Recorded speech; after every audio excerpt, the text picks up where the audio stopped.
we got it working. That's all that matters. Evidently it's working pretty good because it loaded pretty quick. Yeah. Go to live chat. My face looks fuzzy. It's just a camera. Right. Just bought the camera. Okay, Yeah, it looks a little better.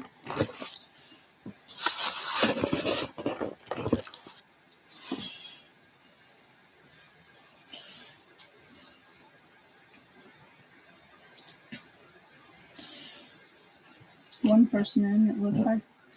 Anybody hear us?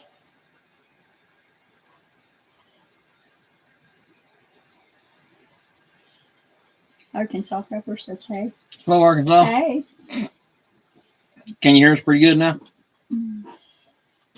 Get situated. Cool. Ashton says loud and clear. Oh, that's good. We figured we'd try it. Since nobody else is on live tonight, we'd jump on here for a minute. See who all would come on. There's 3 now. Maybe we'll get a couple hundred in here. Yeah, right. Did everyone have a good Christmas?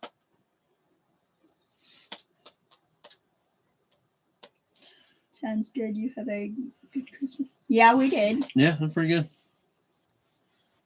Got a couple things we're gonna do videos on. Chris got me a vacuum sealer. A chamber vacuum. Yeah. One of the Vevor chamber vacuum machines. And then I got him a like a little travel wood stove thing to go in his bug out bag. Yeah, rocket stove. Mm-hmm. That's pretty cool. Yeah. But the chamber vacuum is gonna be pretty good. If it works like it's supposed to anyway.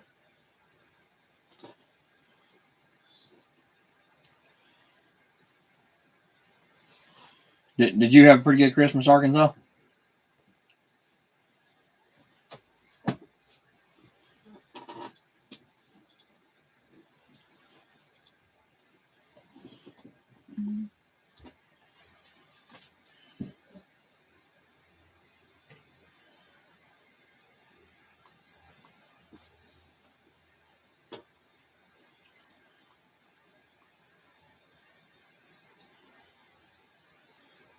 We lost power at 9:30 and was not back working until 7 Time to buy pizza.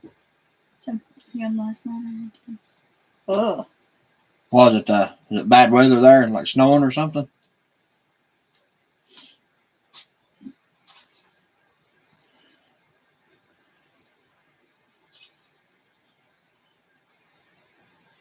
Ashton, did y'all get that tree off your house over there, son?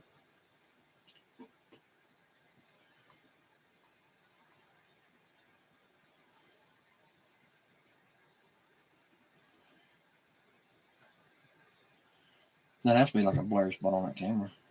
Yeah, for my face to be like blurry. Oh, larger fireplace. Oh, okay. Oh, yeah, I worked on it all day.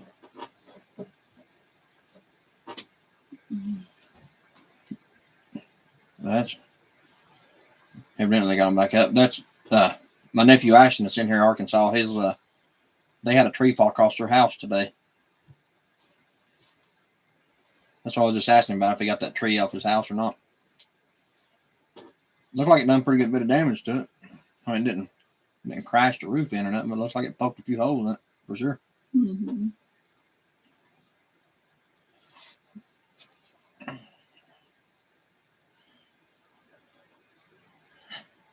But hey, pizza's pretty good. I think that's. What do we have? No, we have turkey and I everything. made turkey and ham and potatoes and I was going to say we had pizza too, but I'd been lying. I made turkey and ham and mashed potatoes and stuffing and deviled eggs and pickle wraps. And well, I know we had pizza one day. That was last week. I knew we had it though. I've been digging up old videos that she done years ago about the property where we was doing the dozer work and moving the trailer here on the hill and all that stuff. And I'm gonna try to make like a little short video of like how it all first started and how it looked at the begin with. Oh, that's not good, Ashton. What they just started holding plywood, yeah. You also got videos of you and Ashton doing the back porch. Yeah, I got a couple of videos of me and my nephew here doing work and building the back porch. I don't think I have any of us doing the deck on the front, the big deck on the front. If we did, they'd be on that box.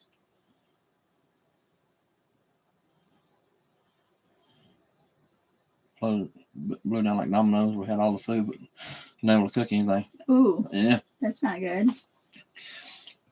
Come on, man, you a prepper. You should have you a sun oven and everything else. Wood stove. Yeah.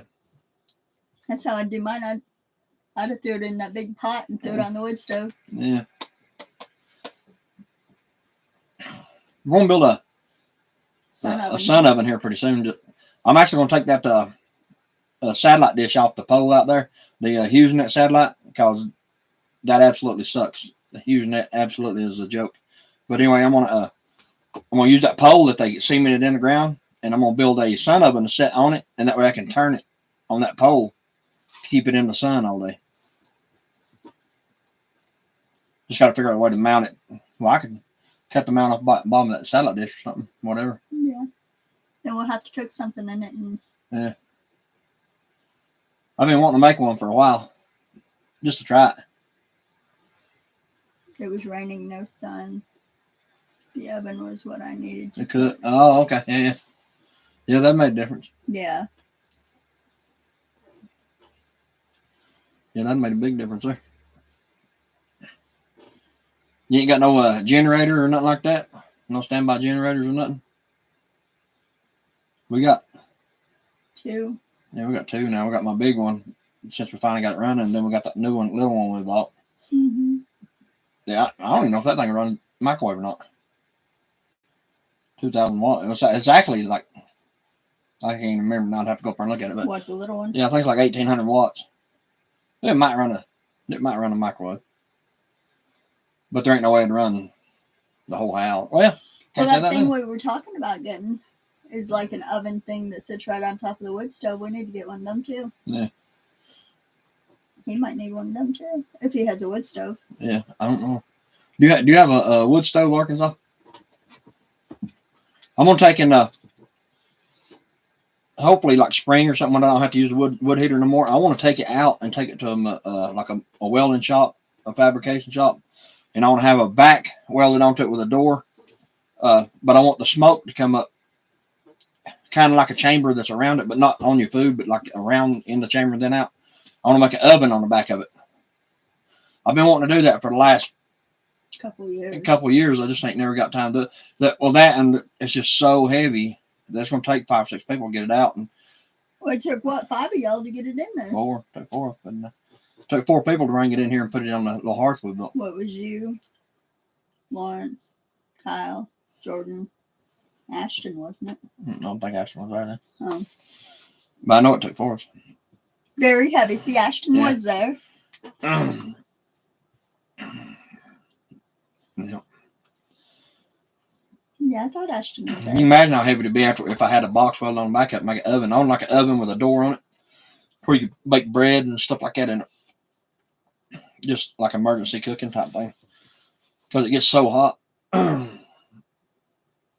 It's very, very intense hot. So me and Chris supervised. Yeah. Yeah, I thought you were there. Yeah, there's 4 or 5 of us there. Mm-hmm. Honestly, I can't even remember who all was there. I remember Jordan being there, but Lawrence, I'm not sure if he was there or not. I can't remember. Yeah, he was here. Yep.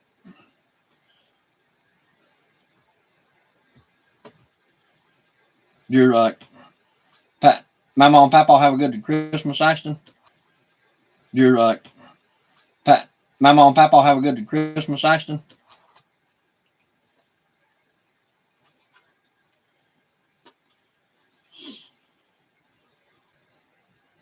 Somebody jumped out. I got 3. See.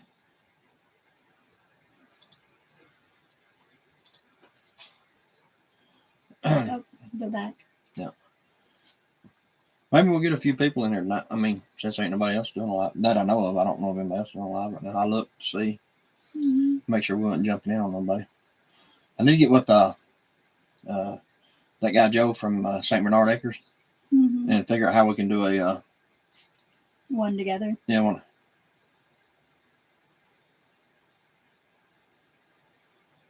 It was quiet and they liked it. Yeah, they did. It was quiet. Yeah.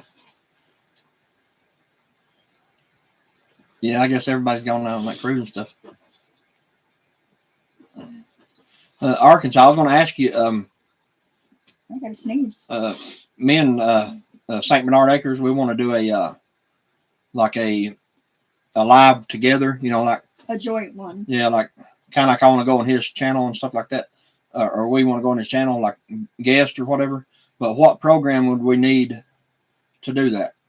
To like have 2 of us on live all at the same time. Yeah, like as his guest, what program would we need to do that? I'll tell her if anybody knew, you probably would. Split screen, yeah, kind of. Southern Ohio Solar Homestead. Cool, Southern. Glad you made it. Yeah, cool. Yeah, we just got on just 10 minutes ago, something like that. We figured we'd come hang out for a few minutes. Yeah. See who all jumped in and out or whatever. Figured there'd be some people home still. It being the day after Christmas. Or even if they worked, maybe they're off by now. Because I worked. Yeah. Trying to figure out how to want to go over there to St. Bernard Acres channel and do it like we was saying. Want to do I guess be a guest on his live, one of his lives, but I'm not quite sure what program I would need to do that or he would need to do that. To all go on at the same time with a split screen where we're on and he's on. I'm not quite sure how that would work. I know there's a program to do it because there's a bunch of people on here that do it. May have to YouTube that. Yeah, if you can't find an answer to it, then we tried a live. Was it Friday? Yeah. Friday night, but that internet, this internet here is just so bad that it wouldn't even load up. It come on, it's played for a second or two, just completely locked down. So I mean, it was kind of pointless. So we just ended that and figured we'd try it again. We tried Sunday too. Did we? Christmas Eve. Did we? Oh. I don't remember. It wouldn't. It just kept going round and round and round on that little circle. Oh yeah, buffering. Yeah. Yeah. I'm not sure. I would think it would be all through YouTube setting. I'll research it. Cool. Thank you. Okay. Yeah, if we can figure it out, we'll get you to come on ours and all kind of stuff. You know, if we can figure out how to do it, we'll have you as a guest on ours if you want. You know, I mean that's if you guys want. In our Southern Ohio, we'll have him on here. Yeah, he said he'd do it. Well, no, St. Bernard Acres. St. Bernard Acres, yeah. He said he would do it. Yep. Joe did.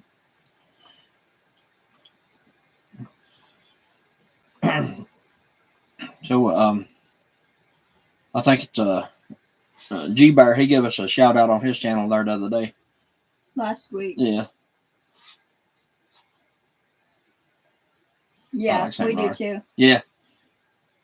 Yeah, he's a pretty nice guy.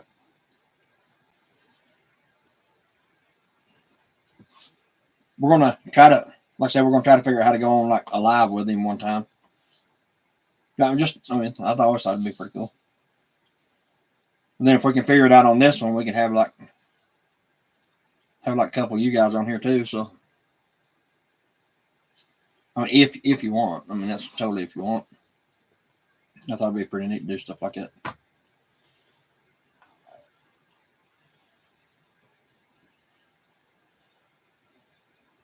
All of you all teach us a lot. G Bear is another good job.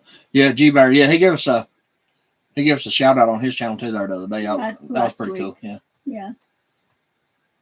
last week sometime. If you guys ain't seen it, go ahead and check out the video. I think it's called something and shout outs or something. It's like he done it like last week. It was like right at the end of the video. Then another one's called doing redneck things off grid or something like that. He shouted them out too. I think I said the name of their channel right.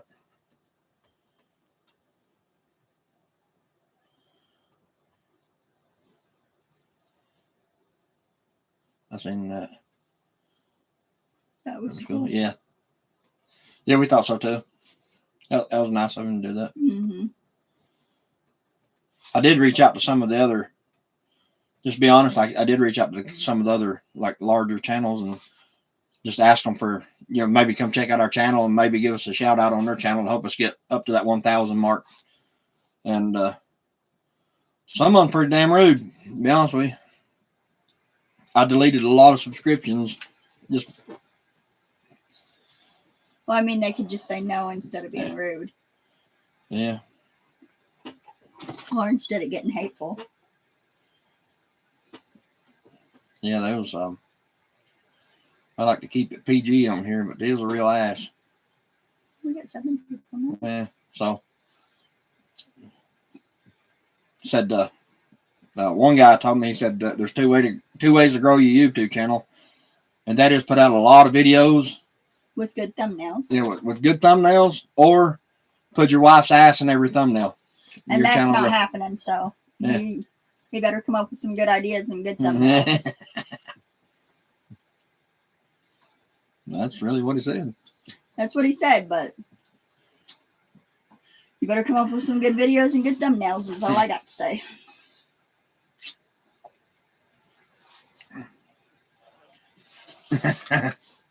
Oh, PG-13 is cool. Hi, Betty. Oh, Betty, how you doing? I'm glad you made it. Yeah, I think you should be able to get your videos honestly and not showing your body to do it. Yeah. Yeah.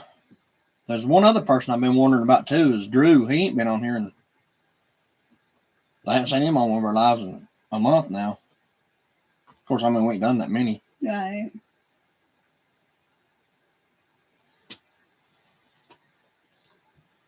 That was... Oh, our channel. I'm going to do that pop out on it because it's kind of hard to I read. can't read what it's saying. It's aggravating. Oh, well. No, it took it off. That's what I was thinking for a while with our channel. I mean, if it will help get more subscribers and more watch hours, I'm willing to put wire and power Daisy Dukes in the thumbnails. That's you, not me, though. Yeah, they're clickbait all the time. It'd definitely be clickbait if I put on my Daisy Dukes.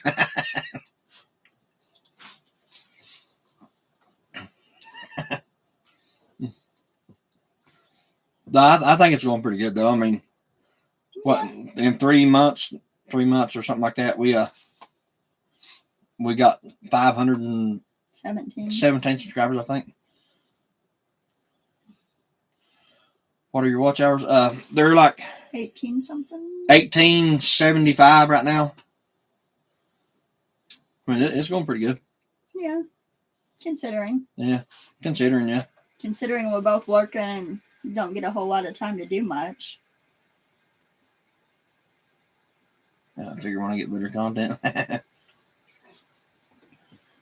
Well, that's just us. I mean, we just have to do it as we do it because, like I was saying, a lot of the bigger channels and stuff like that, they can afford to do all this stuff all the time. You know, we can't do that. We live basically check to check, so we have to kind of plan accordingly.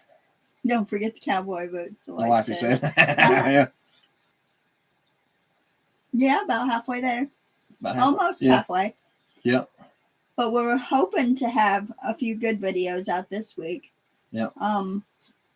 Somebody's supposed to come Friday to do gravel if they show up. Maybe we could at least do a short video on that.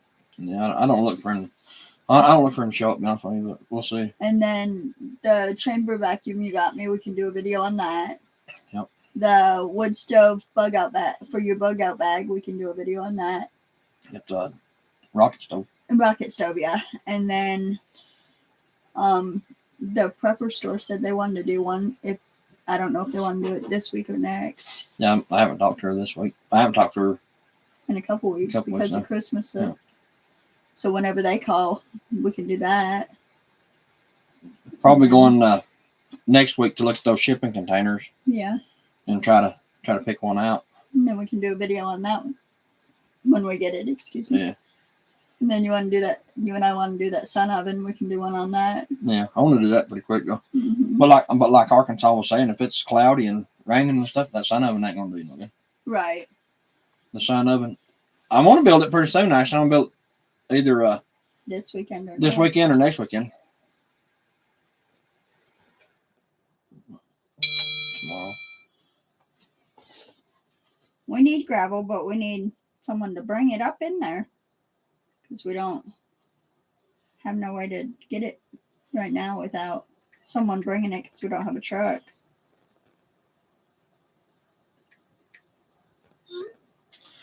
Yeah, just getting it up here is the thing. I mean, Mm-hmm. We need to do a video on our driveway too. We've been telling them we're gonna. yeah, I've been meaning to do a video. We got videos of it, but you can't really.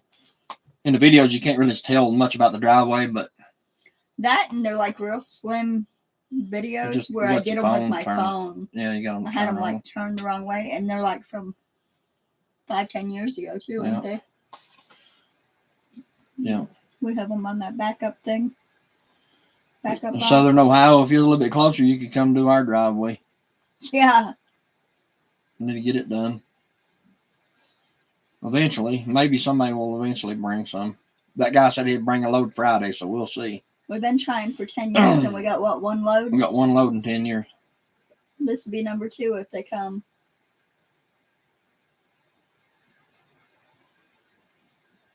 Cousin Holly, yeah, Yeah. that'd be nice. We've got a little truck that would haul gravel, but we'll have to replace the motor and stuff in it. It's just an older truck that her dad used for the tree business, but the motor's locked down in it.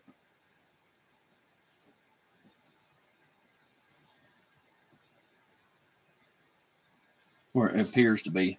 It was it's been sitting for a long time, and the motor appears to be locked down in it because we haven't messed with it. And our son has a truck, but it's not running neither. Mm-hmm. I don't know what's wrong with his truck. It tore the motor apart. The motor or transmission, yeah. He tore the motor apart. The motor's over in pieces. That's how much I pay attention to that. Mm-hmm. Yeah. So hopefully we can get some gravel. Actually, if we can just get gravel in a couple spots, it will, and we'll Just be at fine. the gate. All right, be right back. All right, so. But yeah, right at the gate where you come in our gate, it just kind of goes around the curve and then up just a little bit. It gets real slick right there. And when I had that dozer, I cut a pretty deep ditch on one side, and you kind of slide toward that ditch. So once you round that curve, it's a full send up till you hit the Well, patch that's of where gravel. you put that big pipe thing too. A culvert, yeah. Yeah. You have to send it when you start. You have to send it. Yeah, because if not, you're just going to spin. But actually, as far as the sun oven, I want to build it hopefully This weekend. this weekend or next weekend, just whenever we get time. Because it won't take long. I kind of know how I want to do it. I just got to find the right piece to do it. But honestly, I don't know if I want to build it or just buy one, because They're about the same. you can buy one for half what you build it for. But I mean, it ain't big enough for a whole lot. But they're $300-400 and $200 load. Yeah. Well, actually, he says, look, because the rock crusher is just 6 miles from him. Actually, Arkansas, the rock crusher is just 12 miles from here. And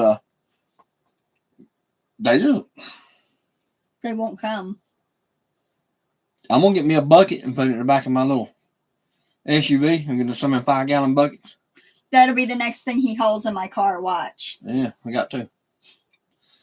Give me some 5-gallon buckets of gravel, thinking they're important to hold. He already hauls the trailer on my car. Yeah, she's got a Hyundai Tucson. I put a trailer hitch on it, and we pull the trailer. We pull my bike and What else we pull on? Anything. Boards, Boards. We put boards in it. the grow barrels, The barrels. We haul everything on that trailer. everything. Yeah. Plywood. We've had plywood on it. Yeah. Loads and loads of 2x4s. Mm-hmm. I actually open up the hatch and put the 2x4s in her car and lay them on the dash. Mm-hmm. Sometimes I've done that. Or stick them out the window if they're 10 foot. I'll stick them out the passenger side window and let them like set out the window. Ride with them across my lap. Mm-hmm. Hey, as long as you get them, that's all that matters. Mm-hmm.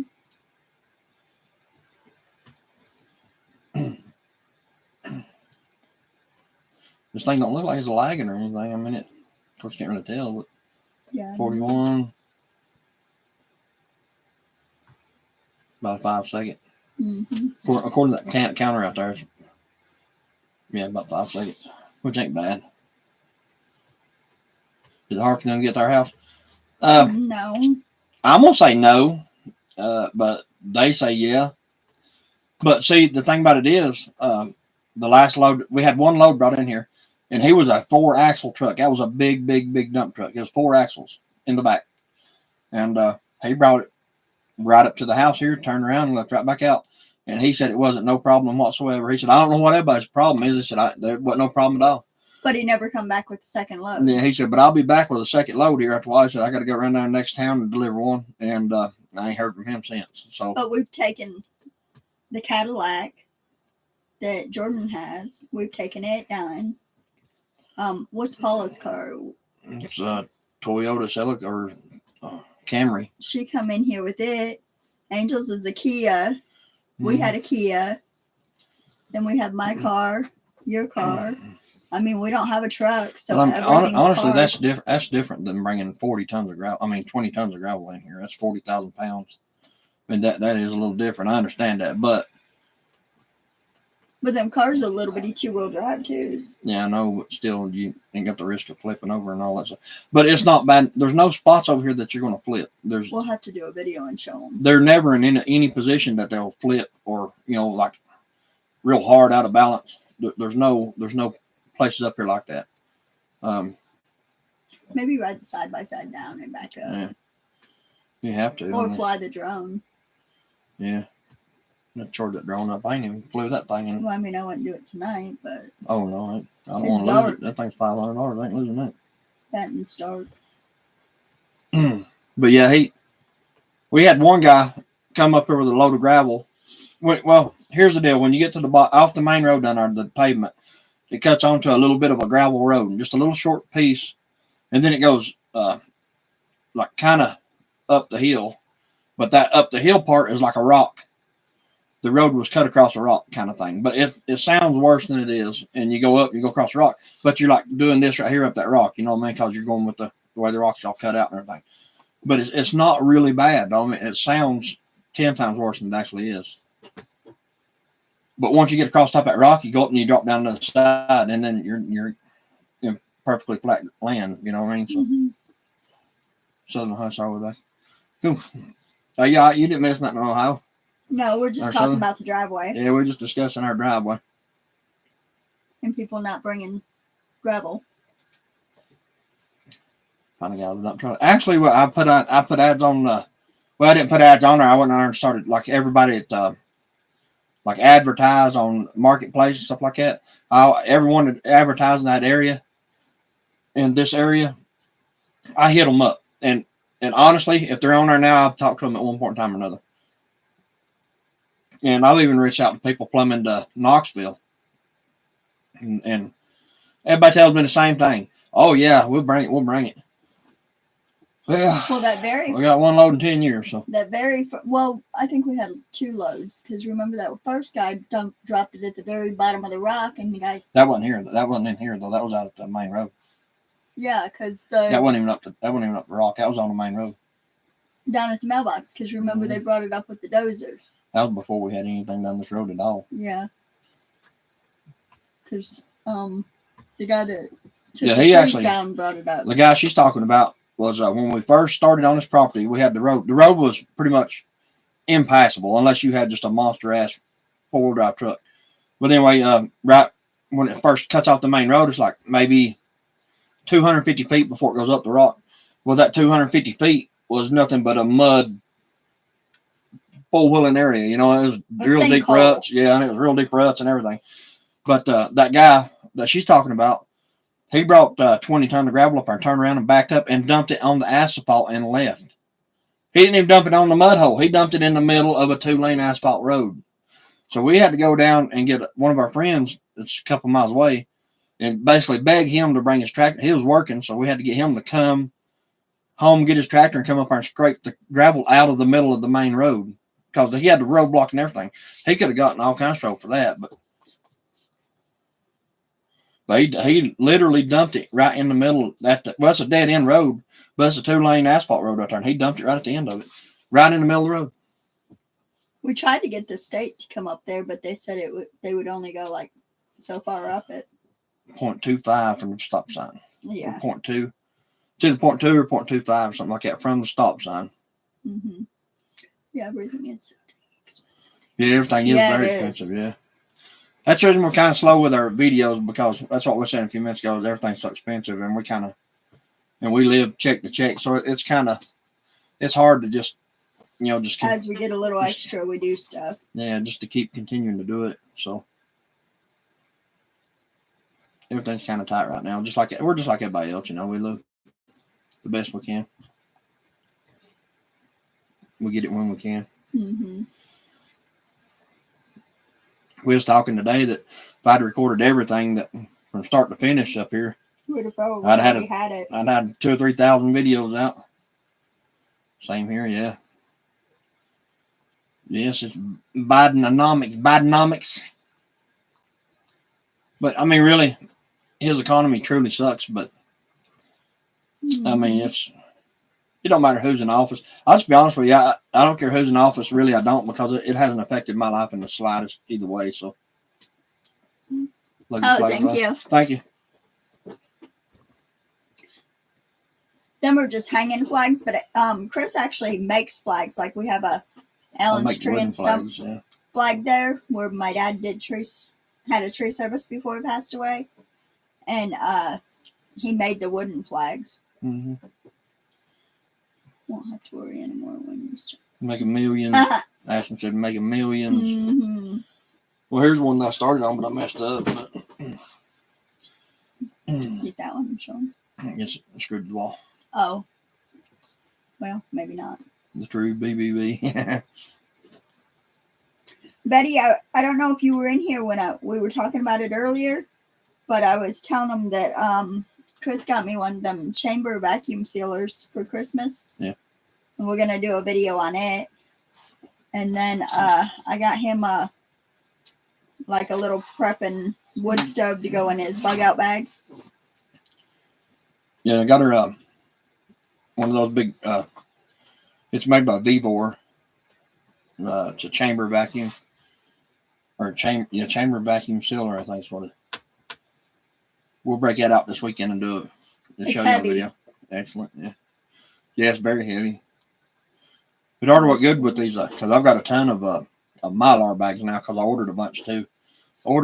Actually, the box is right there. Yeah, I ordered a set that's got 200 bags and 200 oxygen absorbers of the 1 gallon bags, so we can bag up all that rice and all that stuff too. So we're going to use that. Just put it in there and put the oxygen absorber in, and then use a chamber vacuum and go ahead and vacuum all there. I don't think I've seen one. They're actually pretty cool, Betty. If you get a chance, if you get a chance to hear on YouTube, just type in chamber vacuum sealer or something like that, and it's like a big stainless steel machine.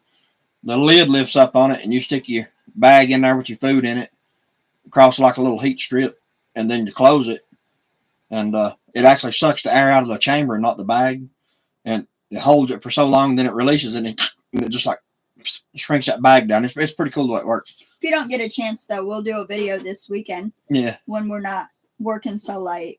Yeah, we had just got off of work when we jumped on here. Well, actually, we just got through eating. Well, yeah. We went to work and then ate and then come on here. Yeah. But they're pretty cool. It don't take no longer to do in that because you can set the seconds that you want it to vacuum. So it don't take no longer to do it this way. Well, we ain't even done it yet, which it's still in the box over there.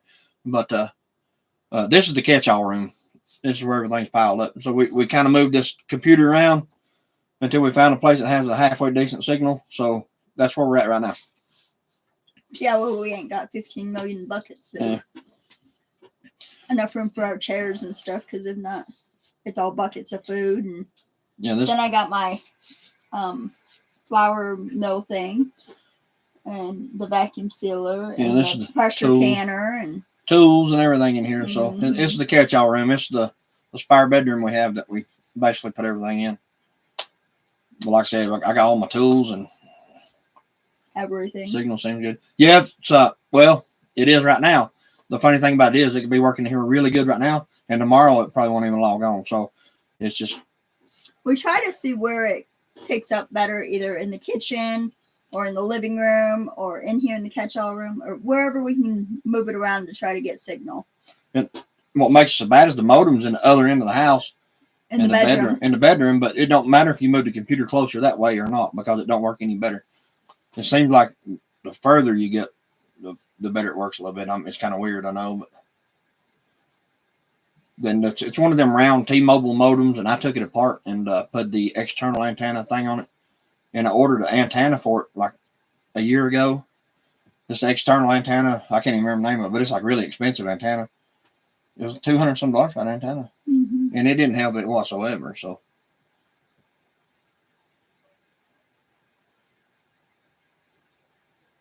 and shoot a blurry video of him running across the driveway. 250,000 views guaranteed. I need to do something. Yeah. that'll up our viewer count or that, or I was watch hours, hoping yeah. Ashton and Zach would come back down that what was it they seen the mountain line. mountain line. I figured maybe if I could get it chasing them, maybe we could get some likes on that, Ashton. Yeah. I like to see you do Backpack. Yeah, I've never heard of one. Yeah, we'll do we'll do an open box thing, and then we'll also vacuum Yeah. seal some stuff with it. Yeah, we'll do like an open box thing up, and then we'll use it. That way you guys can see what it is. Mm-hmm. But granted, I mean, nothing is sponsored, so. Yeah, it's what he got me for Christmas. Yeah. That No, was it's a house cat. Yeah, right. It's probably there's a little tiny cat up there that runs around. It's white, and it's got like 2 little brown spots on it. That's probably what y'all saw in the woods, and kind of just like expanded the story just a little bit by the time you got back here to house. Well, I'd like to have got it on one of our cameras. Yeah. But Well, I know there's bear and stuff like that up here because I got those on cameras. I got pictures of those off the cameras down here. And Chris can take both fists and stick down in it. Yeah. Cool beans, Southern Ohio. Well, Ashton, you need to come and get us a deer too. That way I can use my chamber and vacuum seal some deer meat. Yeah, we're gonna can some hamburger meat this weekend too. Hopefully. Yeah, I'm gonna try. Yeah. Well, I'm gonna try to do it in my what do you call that? Pressure canner. Pressure canner. Pressure canner. Yeah. But yeah, Southern Ohio. That yeah, if you get a chance, go on here on YouTube and just type in chamber vacuum. I guess just try that. All it is, like I said, a stainless steel box with a real thick, a really, really thick lid on it. Like this, it looks like glass, but it's actually plexiglass, whatever you want to call it. But it looks like glass. And you open it up and you put your bag in there and put it down, and it like sucks all the air out of the whole chamber itself. It's pretty cool the way it works. She's been wanting one for a while, so I got her one. Yeah, I have. Well, the other ones, like the other vacuum seal things that I have in there, they seem like when you first get them, they work really good. Mm-hmm. But then the longer you have it, the harder it is to get it to work right. Yeah, that's even the good ones too. I mean, yeah, these things will put a on the videos I've seen. Now, like I said, we have never used this thing. It's still in the box over here. She opened it, looked at it, and then we put it, put the styrofoam back on it until we're not working long enough to get it out and use it. So, well, that, and we got pictures of the grandbabies checking it out, helping unwrap it, and yeah. So we're gonna break. You got to actually put before you use it the first time. You got to put oil, vacuum pump oil in it. Mm-hmm. Yeah, And we'll show texture. that too. Yeah, we'll do all that. But as far as the videos, you watch the videos on it, the thing is actually pretty impressive. It way better than one of the ones like you use. You know, you just stick it in there and mash and close it. Way Yeah, better than we've one got of those. 2 of them. Yeah, it looks like a big industrial machine. You know, it's stainless steel. It'd probably take up half the bar or something. I guess the only bad thing about it is once you set it up, you're gonna have to pretty much leave it there because Mm-hmm. you know you got that oil in it and stuff like that, and you can't just Keep moving sloshing it, around. moving So we're gonna have to figure out exactly where we're gonna put it. Yeah. Maybe the only thing. I guess beside the refrigerator. I guess I don't know for now. Yeah, To figure out something where the air fryer's at. Air fryer's at, and move it over by the microwave. Yeah. We'll figure it out. I haven't gone through the cheap kind. Yeah. We have 2. Yeah, we've got. And a couple of the other expensive ones. Yeah, we got 3 or 4 of the ones, you know, that pretty expensive ones that you get like a Walmart, like a Food Saver, whatever they are. Mm-hmm. We got 3 or 4 of those, and honestly, there's like you're saying, you use them for a little bit, and they just. And if there's anything on the lid, you can actually with this chamber vacuum, you can actually vacuum seal water. You can put water in a bag, and if you can put water in it, and lay it down in there, and hold it and close the lid, it will vacuum seal that water. It won't even pull the water out of the bag. So people do it to, like soups and stuff like that. You just can't put hot liquid or hot food in a bag because the way that it works is whenever it starts sucking all the oxygen out of there, it heats it a little bit, I think, somewhere now they said. And you can't, if it's real hot, then it'll pull it out. So you can't put a real hot food or real hot liquid in the bag. You can even seal Mylar bags in it. That's the main reason we got it. What's the brand name? Vevor, Vevor, VEVOR. I'll be right back. I'm gonna grab a pillow. 260A or something like that's the model number. Honestly, I just have to get it out and look at it. I know it's a Vevor and it's I want to say 260 is the model number. If I knew how to go on here and pull up like a picture up and stick it on this screen here, I would, but honestly I have no clue how to do nothing like that. I get to mess with it. That'd be the end of the live stream because I'll have it all messed up. So, but we're going to try that thing, see how it works out. We've got 150 pounds of rice laying over here that we got to do. I still have some more of that wheat that I put in like one of the totes with the lockable lids, and I haven't put it in the bucket yet, so I need to do that. But I'm gonna put those in the buckets, the 5 gallon bags.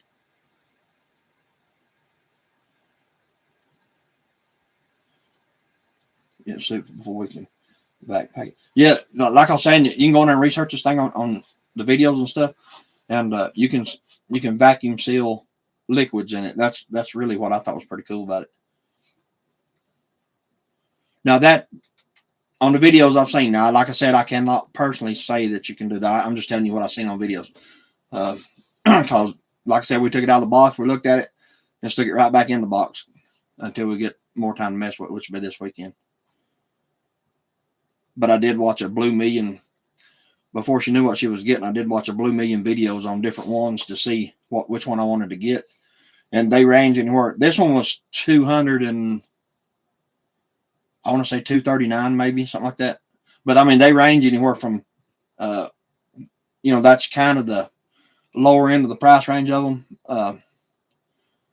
I think like 100 and something up to, they range up to like $1,000, $2,000. So you got to kind of weigh it out. That I watched the Vevor brand. I've always had really good luck with stuff like that. That we got a great big dehydrator. It's a 10 tray dehydrator, and that thing is made by Vevor, and that's probably the best dehydrator I've ever had, ever. And I mean, that's what we do our eggs in now. It actually holds a. We went to Walmart and bought cooking trays, like the pans you put like cookies and stuff on. It's a flat pan with like a lip on the sides, and we bought 10 of those, the big pans, and it holds 10 of those on one on each tray or one on each shelf, and that's what we put our eggs in now. So Are you coming in? it works really, really good. What you talking about? That dehydrator made by Vevor, the same company. Oh, our daughter got me a what do you call it? An apron that holds a bunch of eggs too for when we go out and collect eggs. Yeah, you're not even in the picture yet. Oh, well, I'm getting my pillow and blanket situated. But anyhow, There you go. I was trying to get my pillow and You're blanket. still like half in the picture. Well, these chairs don't go no closer together. Right, you're Well, in get there. up here. The dog got a bed here too. But we yeah, she got me an apron that you put eggs in, and then She got one of them Betty Crocker aprons, what it looked like. One of them old, looked like an Amish apron. and then I got a butter churner from the kids and grandkids. Yep. And then I got the whole Pioneer Women kitchen Still set. getting a lot of eggs. Oh yeah, Oh yeah. yeah, we still get lots of eggs, believe it or not. You want out? Of course. I you meant do. to quit giving them Come on. the laying mash because I'd like for them to kind of Slow down a little bit. slow down through the winter. But we fed them again. The barrels got low again the other day, and before I realized, I already put laying mash in them. So that B-War's a large item. Yeah, it's good size. Oh, yeah, and it's very heavy. It's heavy too. It's very heavy. It probably weighs, I want to say 60, 75 pounds, Mm-hmm. something like that.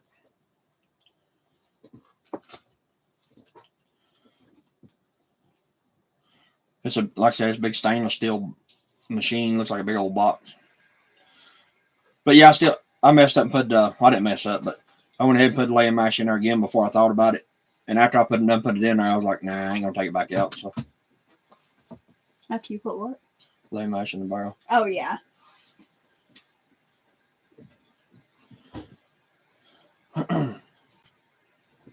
So we still get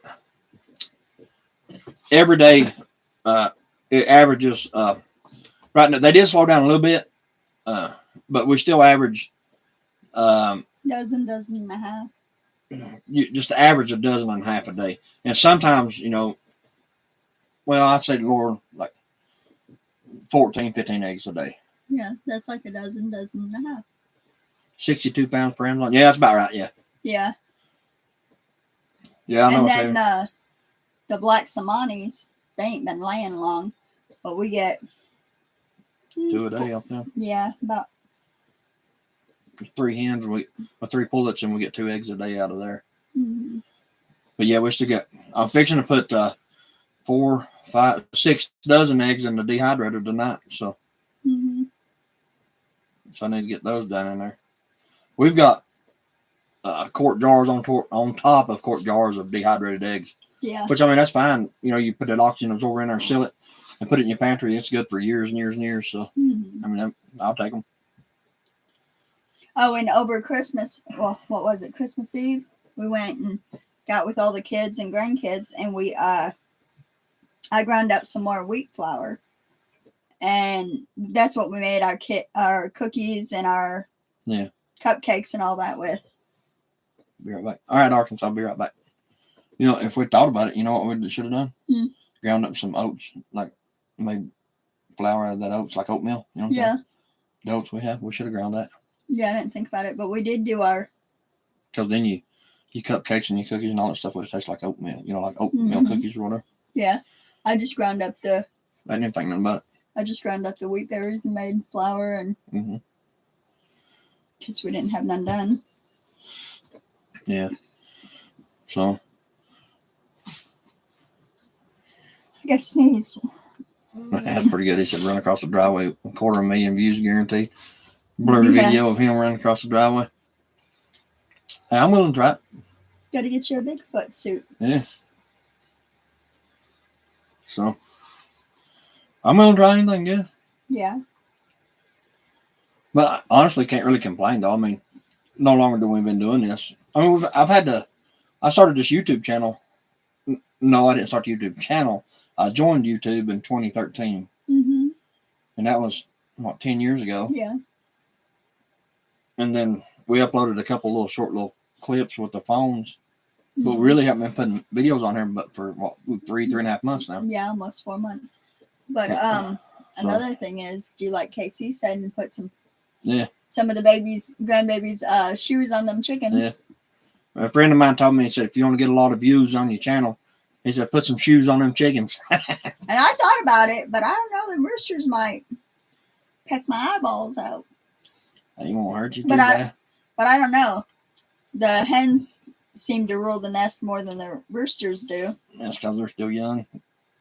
They get over that. I said they found me no white leghorn to go with them Somanis. Of course, right now I really don't care as long as I get them before like spring. Mm-hmm.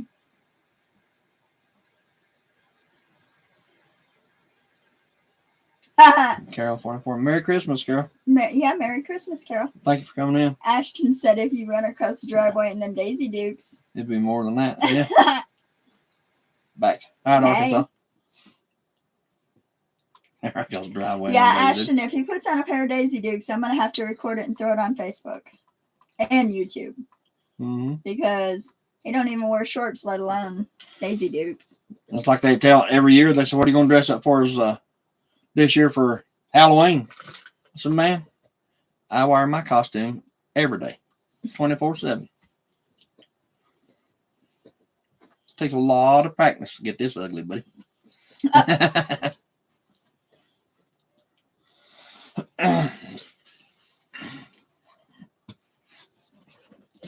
Oh, we want to go do a video of the elk one day too. Yeah. That might be shut down because they shut that down for some reason over. I don't know what for, but What, going across the mountain? mm-hmm. Oh, I don't know. Yeah, it was shut down. All we can do is ride over there one day and see how it goes. Mm-hmm. They all hang out right there at that rest area Yeah. in that field. I blew 100 of them. Oh. Did everybody else, y'all have a pretty good Christmas or everything go pretty good?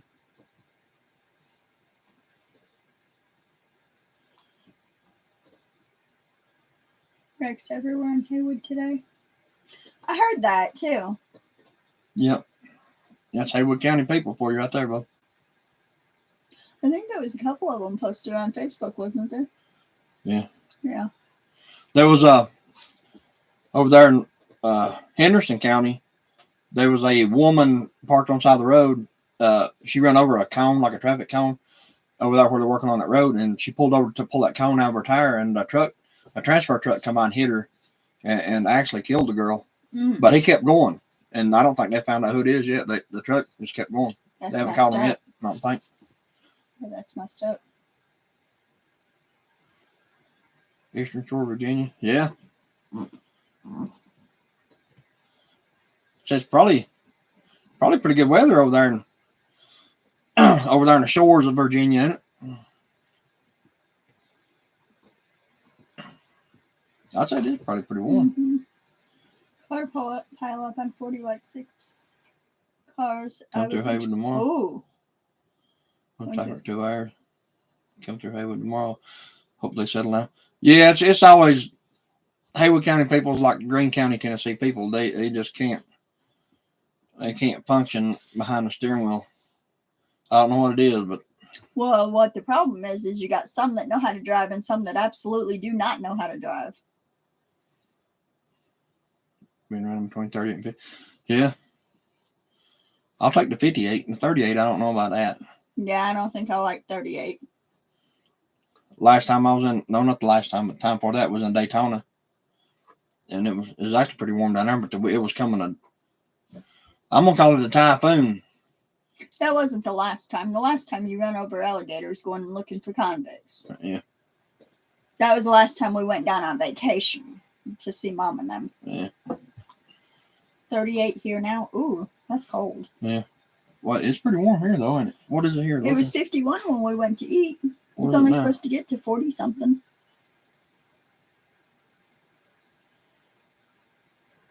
That was a calendar. I don't need that.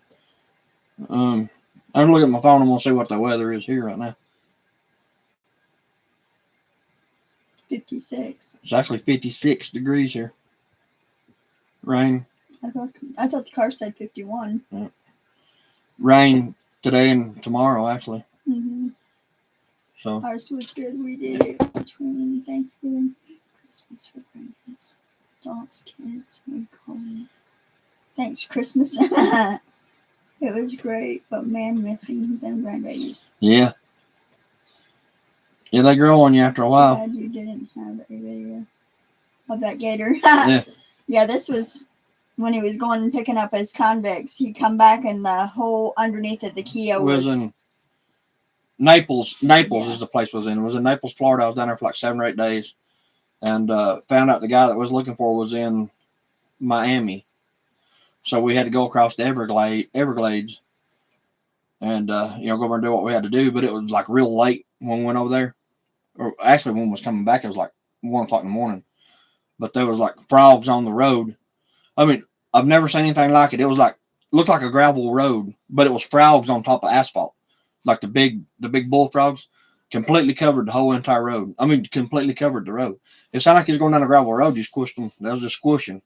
alligators and frogs. Yeah, those frogs. But then we got when you get so far in there, it's like swamp on both sides, and you're trying to pay attention, not run off the road because it's like foggy and real freaky looking. Look like he's in the middle of a horror movie. And going through that, and then next thing I seen is probably about a 5-foot alligator just shoot out in front of me. And the car bounced a little bit, and that thing it didn't roll or anything. It just like splattered. Ain't that where you said they wouldn't let you pump gas unless you had a mask on? Yeah, we went over to get that gas was during COVID. in Miami. We went into the outskirts of Miami, and got out to pump gas, and they wouldn't even turn the pumps on without your mask on. That was outside. Standing outside, they would not turn the pumps on if you didn't have a mask on outside. Been very warm here so far. Yeah. Like I said, it hadn't been that bad here neither. It's It flurried one time this year. Yeah, I think flurried. is it. I was at the office last week, and as I was leaving, it flurried just a few flakes, and that was it. Mm-hmm. Yeah, we're at 55 now and raining. Yeah, It right. rained That's the same way here. all So day yesterday here sound like we're in the same weather right now. and all day today. It's supposed to rain tomorrow. Mm-hmm. But that's the last time I've been that far into Florida. We've been there a few times, like the tips of Florida, South Carolina, all the time. That was 19 or 20, 2020 because COVID hit like the later part of 19, so it had been 2020. So Yeah. that Everglade, man, that's freaky of a night, especially in it really, really dark and like foggy. Yeah, that's pretty freaky. 77, 78. Big blizzard. Yeah. Yeah, That's when I was born. 93. 78. I think it was 93 93 there was when the big here. blizzard come. Yeah. Yeah. And, He's saying 77, 78. That yeah. was when I was born, 78. Yeah. Damn, you old. So are you.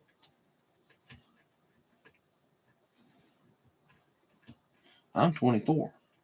Yeah. We got our kids older than our kids are all older than 24. Mm-mm. Mm-hmm.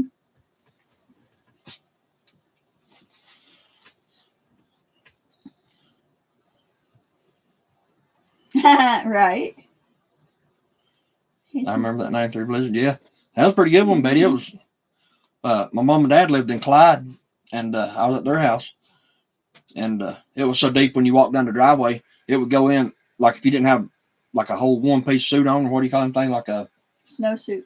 Well, like a snowsuit, but what's them thing? Coveralls? If you didn't have coveralls something on, it would actually go down in your pants because it was so deep. We I lived must in go for Whittier. that. My dad and stepmom had a house in Whittier then. Because you guys are still pups. pups. I am. She was born in 78. She's like twice my age. You was born in 74. You're older than me. I'm 58. You guys are still pups like that. Though. I graduated in 77. I was 3 years old when you graduated, dang.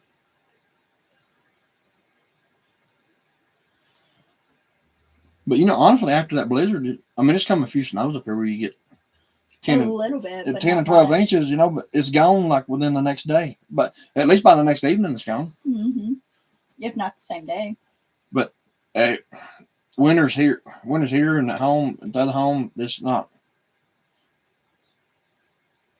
Had a child by 74. Yeah, Chris was born in 74. Yeah, I was born in 74. Oldest daughter was born in 78. 78. That's when I was born, and I'm dad's Except oldest. twice my butt. I'm dad's oldest.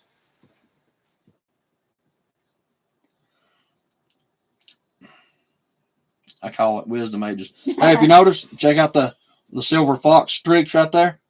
Every bit of that was earned. Mm-hmm. 3 or 4 years ago, I'm gonna say 4 years ago, I didn't have not one gray hair on my head, and now it looks like I dipped my hair in a silver bucket. It's all down the side. Even the hair on my chin turns gray. Look at that.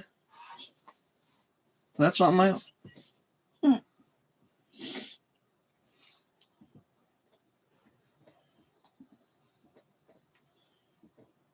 I call it wisdom ages.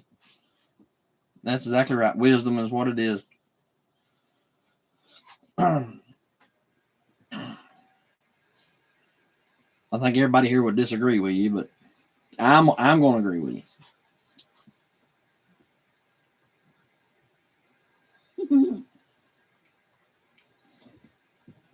How do you know what everybody else would agree or disagree with? I'm Sandy Blonde. Bam, I'll agree. Well, I still have. Yeah. You're a pawpaw now? Yeah. I'm a papa like. Long time ago. Yeah, I was a papa a long time ago. 15 papaws ago. Mm-hmm.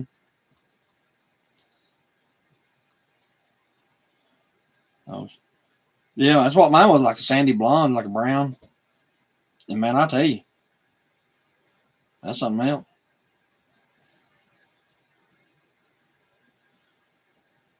I remember my mama. She had one that like Elvira on the Monsters. You know what I'm talking about? That show. The what? The Monsters. Yeah. They're like where like they got the Frankenstein and the Dracula and all them, like the TV show The Monsters. But anyway, yeah, the woman. Says, beat a mama, beat a mama. Yeah. My mom had that woman got that one gray stripe in her hair. My mom had that same gray strip in her hair, and that's the only gray she ever had. And my daddy didn't get gray hair till he was way upper 60s, I guess. And here I am, 49 years old. My hair is white. Morticia, yeah, there you go. She had that one streak, silver streak right there.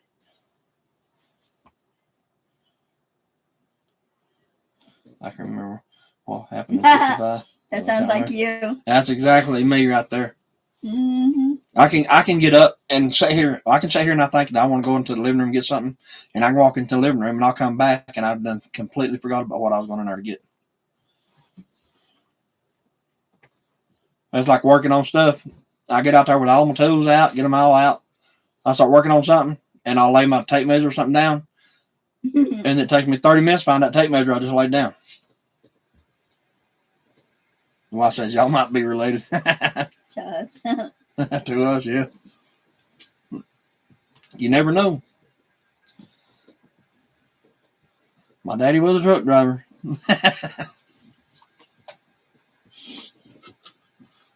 I remember going with him in the trucks when I have to go back to the origin of the thought. Yeah. Well, even if I do that, baby, I still can't remember. I have to sit and stop and then just go look everywhere I just went because I can't remember where I said it. Backtrack. So I have to stop and walk everywhere I just went, and I walked by it 3 or 4 times before I found it. Find 6 tape measures. I got 2. I carry 2. Normally I put one on my pocket and I put one down when I'm using it. That way, because I know I'm gonna lose one of them. Either that or I get the baby to carry one around for me.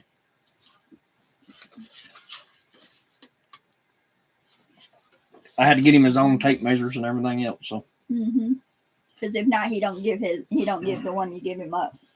Well, no, it's not that. He gets my tape measures when you pull it out and you let it go and it shoots back in there. His fingers. And sometimes it mashes his fingers.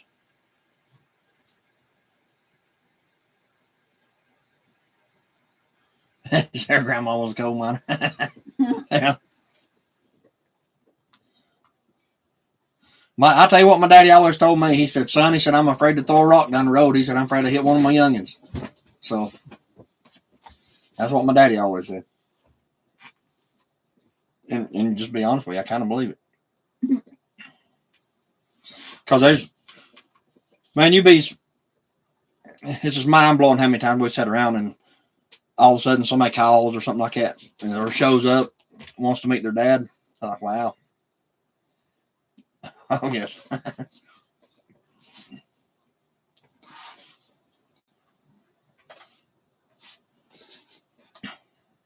Good old Haywood County, I guess.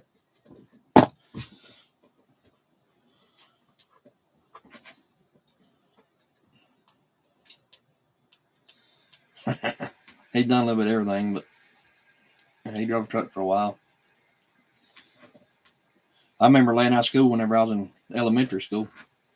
They'd let me lay out of school to ride with my dad in the truck. We would stay gone 3 or 4 days at a time. Get back and I'd be in trouble at the school for not going to school.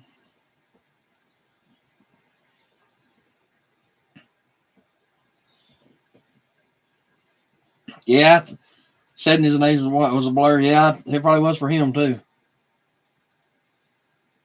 80s, 90s.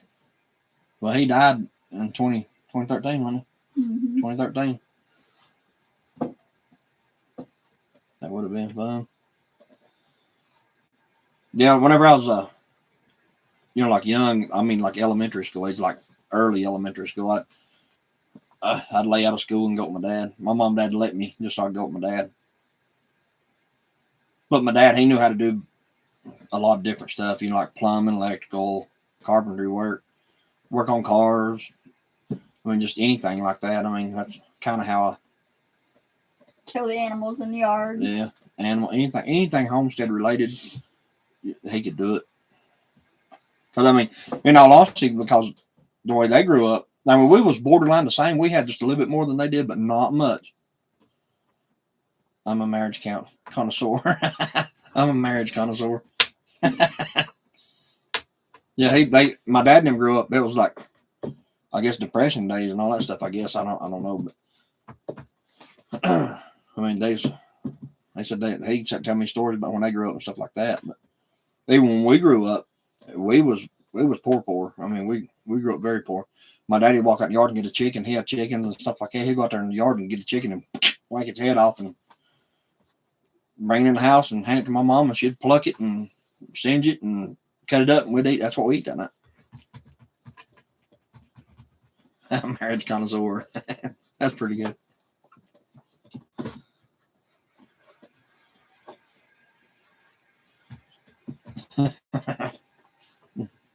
Well, I'm one of those, I guess best way to describe it is a jack of all trades and master of none type thing.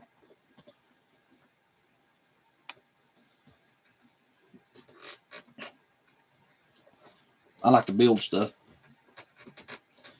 Well, not as much as I used to, but I still like to build stuff. Ever since I hurt my back, I ain't really built nowhere near as much as I used to.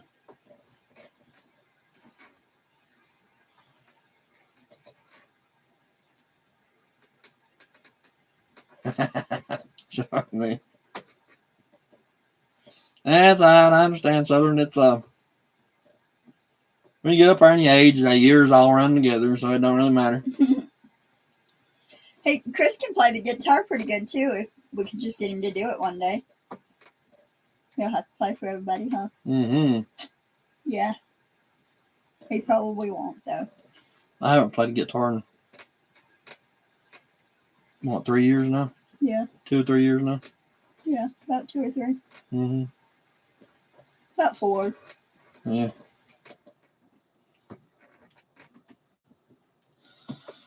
I figured I would one of these days. I'll save it till the time comes to play the guitar again. Me and a really good friend of mine that actually got songs on the internet. Soundclick.com. I'm trying to remember the name of it. You go in there, it's I think Randy and Chris on soundclick.com. And I'm playing and he's actually singing. So we actually when we filmed those songs, when we recorded those songs and put them on there, was in the there's like an 18-wheeler trailer. You know what I mean? I guess like a cargo trailer. And we had the microphone strung across top of one of the fluorescent lights. So we had the microphone gripped over it and hanging down in between us.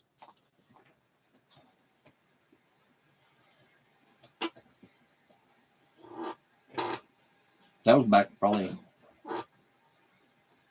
20 years ago, maybe. But they're still, I guarantee the songs are still on there, though. We dropped down to 4 people now. Yeah, I noticed that. We must be extremely boring.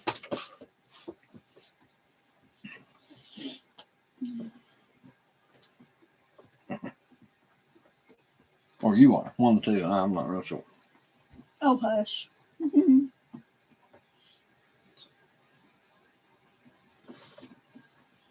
It's one of us. We'll put it that way. Okay. Or both. Yeah. I can't be both. So we had one come back in.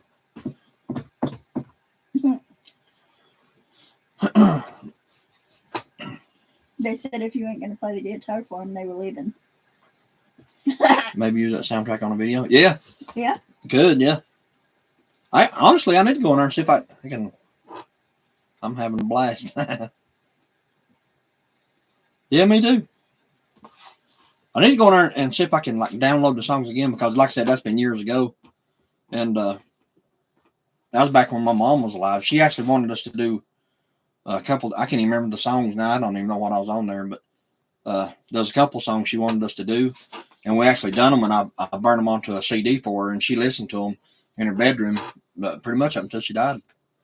She listened to that little CD I made for her. That was back whenever the CDs and everything was actually doing pretty good. I don't even think there was like MP3s and all that crap. Well, there might have been. I don't know because they had to been to put it online. MP3. They had to be. Anyway, I made her a little CD of some of the songs we done that she wanted us to do for her. And actually, the guy that sung sung those songs actually played at my mom's funeral. He sung at my mom's funeral. So that was back. I don't even remember what year she died. I'm going to say that was like 08 or something like that. 05 or 08, something like that when she died. We dropped down to 3. Yeah. Well, Arkansas said he was having a blast. Yeah. Have you, 08, Ashton 08, said. yeah. I forgot you was on here, buddy. I know you know. 08.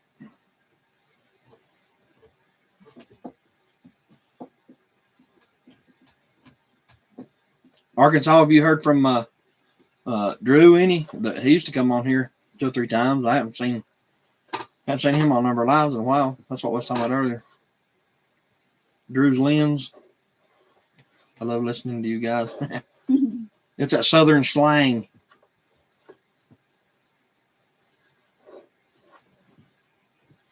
Or as my daddy used to say, your country is cornbread. Well, I ain't nowhere near as bad as my country slang. Ain't nowhere near nothing like that girl down there, Rural King. Right. Now that girl, she's country. I ain't never heard nobody that country, like talking and stuff. Works for me. Yeah. Yeah, that girl was like hardcore country slang. Even I had a problem understanding what she was saying.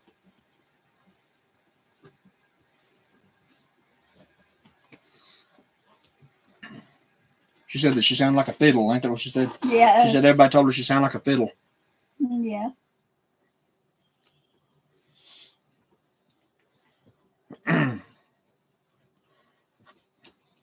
But that's probably the most country accent I believe I've ever heard on anybody. The little girl there. She probably, 19, 20 years old, something like that? Yeah, she wasn't very old.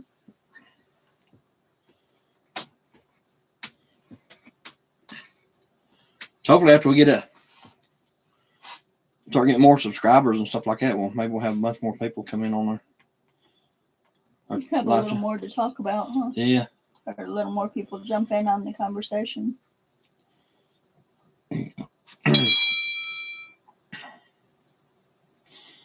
We got as of right this minute, we have 517 subscribers and 1,874 watch hours. So we're basically halfway there on all of it, Yeah. which ain't too bad in 3.5 months. No, I don't think. I get a lot of bad comments. Well, that's not very nice. That's not very nice. If people don't have nothing but bad to say, they shouldn't say nothing at all. You would think so. I mean, That's not the way the world works anymore. well, I know, but can't say nothing nice. Don't say nothing at all. You would think. It's pretty hard to offend me, I guess. I blocked them. Yeah, that's I the don't best way to blame do it. you. I would have too. It's like I was saying a little while ago, Arkansas. I actually reached out to some of the bigger channels. I don't want to throw their names out there because I ain't like that. But maybe 8 or 10 of the bigger channels, and just emailed them and said, "Hey, would you check out our channel? And if you like it, like what we're doing, stuff like that, maybe just mention us on your channel. Try to help us, And a couple of them emailed me back. A couple of them was just asses, just be nice about it. And the rest of them just didn't respond at all. And I know they read it because it says, on the side of the email if it was opened or not. So anyway, so I don't understand the ethic skin. I don't understand the whole mindset of people being like that. If I was to get, I mean, it's hypothetical. I know it'd never happen or not like that. But if I had 1 million subscribers and somebody reached out to me like that, as long as they wasn't just complete buttholes, I guess. I'd go check a couple of videos out, and what would it hurt? Yeah. Some people just bullies. That is very true. Yeah. Well, even if we just had our 1,000 subscribers, or even if somebody got on our channel now and asked us to, we wouldn't check them out. I mean, and give them a shout out. We don't care. I mean, I don't understand the mindset of people like that. It's like, it's kind of hard. I hate to comment on stuff like that anyway because it get me started. But either way, if I had 1,000 subscribers and somebody asked me, just new starting, and if I like their content and stuff like that, why would I care? Throw it out there. I emailed Southern Prepper 1, and he read the email, but that's as far as that went. He never replied or anything like that.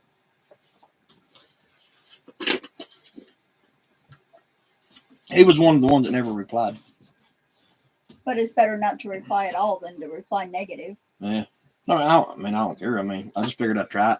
I sat down one day and I emailed, like I said, I was either 8 or 10 of the big channels, or bigger channels. Just basically anybody's bigger than we are, but I figured I'd try it. And never hurts. You never know until you try it. Yeah.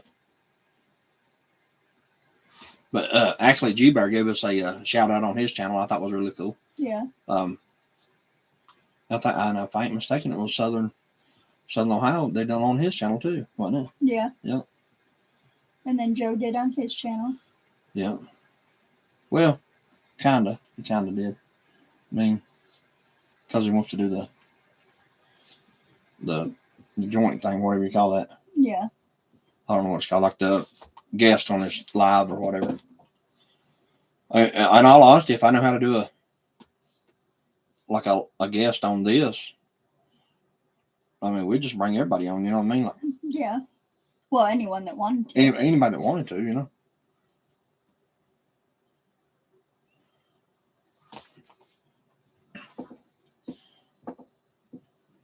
There's one channel that's on here, and I know they haven't been putting out videos long. Maybe a couple years, maybe, but they already got 1.4 million subscribers.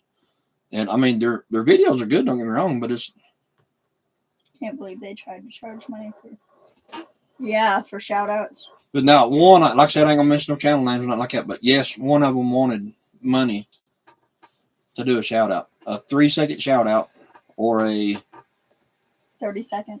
it was I think it was 3 seconds. Or in other words, just mention the name of your channel, $50, and then the other one was, I think, talk about your channel for 20 or 30 seconds for, I'll say $100. I really can't remember because I just said. And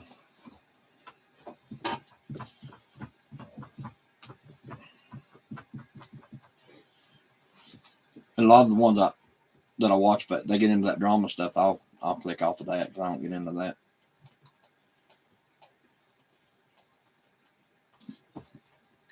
It's almost like they're afraid you're going to take people from them. You know, I mean, that's just weird. That's like me and her was talking. It's almost like a lot of these people are afraid you're going to take their subscribers. And that's not what we're trying to do. Well, I mean, how would you even do that?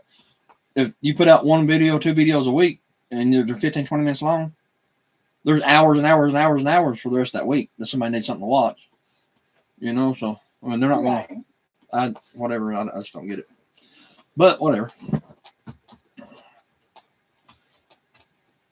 The old famous saying is, "It is what it is." Yep.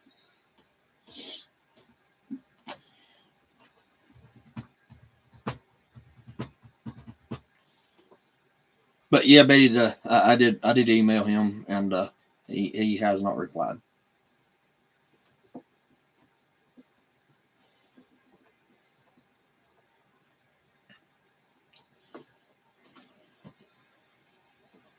And it is starting to get hot in here.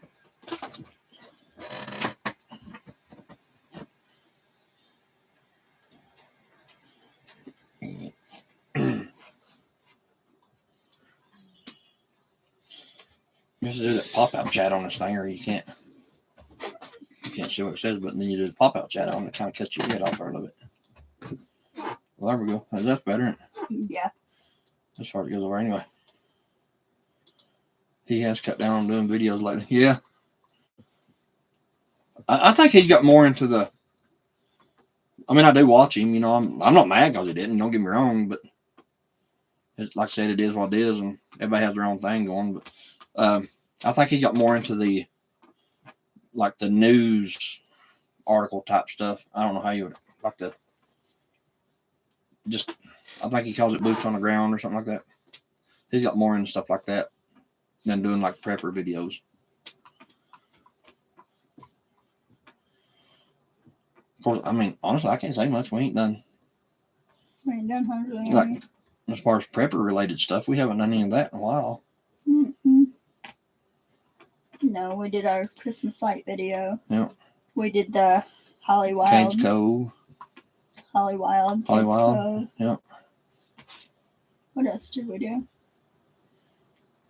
That's really about it. Lately. Well, we've done that nesting box video and then that water thing. Other than that, I mean, really nothing prepper related. So we're going the prepper related thing we'll do this weekend with the whatever that thing is I got you. The vacuum sealer. Yeah, the vacuum sealer, yeah. And then I want to try to pressure can hamburger meat. Yeah. The patties and then also the ground hamburger. Yeah. So maybe we can do a video on that. And then your wood stove burner thing. Maybe a few. He is. Sounds like in a rush to finish prepping. Yeah, if you notice, buddy, there's a lot of prepper channels that's seems to think that you better get really, really, really prepared and soon type thing. I'm not really sure what you can and can't say on YouTube, but I know that I mean I kind of can relate to what they're saying. I was gonna say, yeah, we think the same thing. Because I think kind of the same thing. Yep. Getting into a war. Absolutely. Last night, United States bombed Iran proxies. Between now and the election, probably. Yeah. So. Is the way we think. I think, me personally, we'll be in a war with Iran within the next month. Before election. Well, definitely before election, but I mean like within the next month to 2 months, we'll be in a full-blown bang-bang war with Iran within the next couple months. And that's really, like I said, I don't know what I can and can't say on here, but I know that Iran itself is not. I mean, it would take a lot. They're a lot different than Iraq. Don't get me wrong, but they really don't have the means for a one-on war with the United States. I don't think Iran would last very long. But really, you ain't got to worry about Iran. You got to worry about the boys and that's backing them. You know, you got Russia and China and everybody that's backing them. So there again, I don't know what I can and can't say on YouTube, but I know that once we go into war with Iran, it's going to be a very, very, very hectic war. I mean,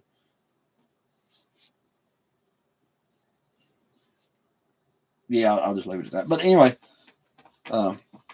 I look for something very, very great magnitude to actually come here. I mean, in some shape or form or another, whether it be some type of cyber attack. There's a thing on here that I can send people the link to.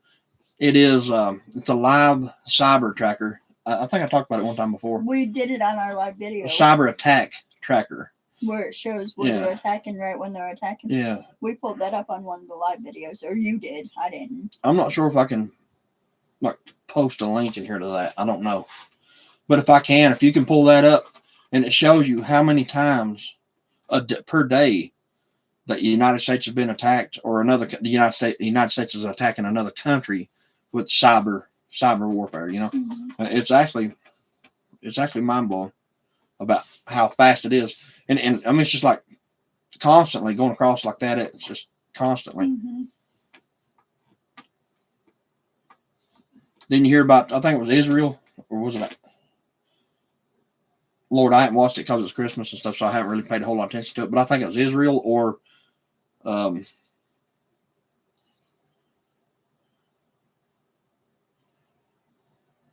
yeah, that's what I'm saying. I knew that was very liberal. I knew YouTube was. That's the reason I don't know what I can and can't say on YouTube without them coming in here and pulling the plug. I mean, a lot of channels say it a lot more than I do, but I just don't want to take a chance because we're just now starting it. I want to give it a fair shot anyway. It's like getting political on here. I don't want to do that. I know who I'm voting for, and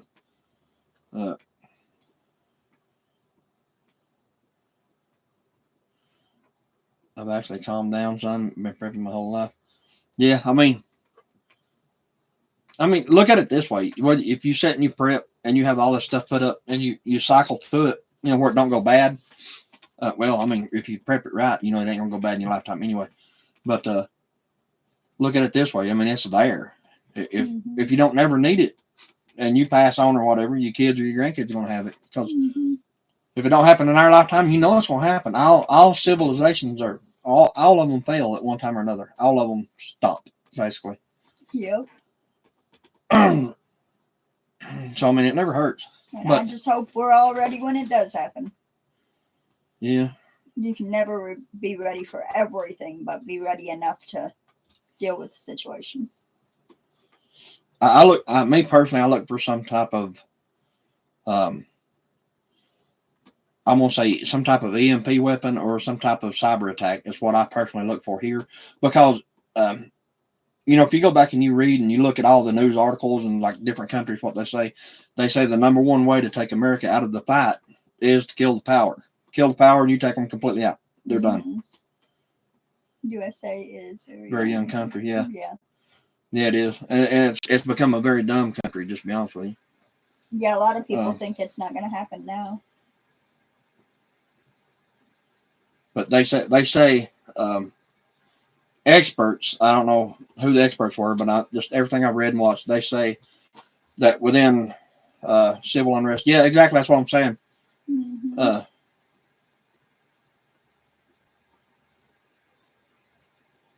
Yes. Yeah, unless you fix that driveway. Well, part of it I'm not going to fix. I want some gravel on one section. I'm hoping they'll bring it Friday, but. Well, everybody's scared to come in here now as it is. So I mean, teach grandkids the garden. Yeah. Can't get gravel people. Can't get. Well, I'm afraid concrete people. Yeah, I'm afraid that teaching grandkids to garden, I think that's a honest to God, my honest answer is that's a thing of the past. It's going to go with our generation. That stuff like that is going to go. Um, and common sense is going to go after this generation. That our generation, not the new ones. The new ones just, I hate to say it, they're just ignorant. Yeah, that's ignorant. So I think after our generation, I think this country's doomed, boys. It really is. I hate to say it, but it really is. Just the mindset of people today, anywhere from 18 years up to what 30s, in their 30s. I mean, just a mindset is just overwhelming. It really is.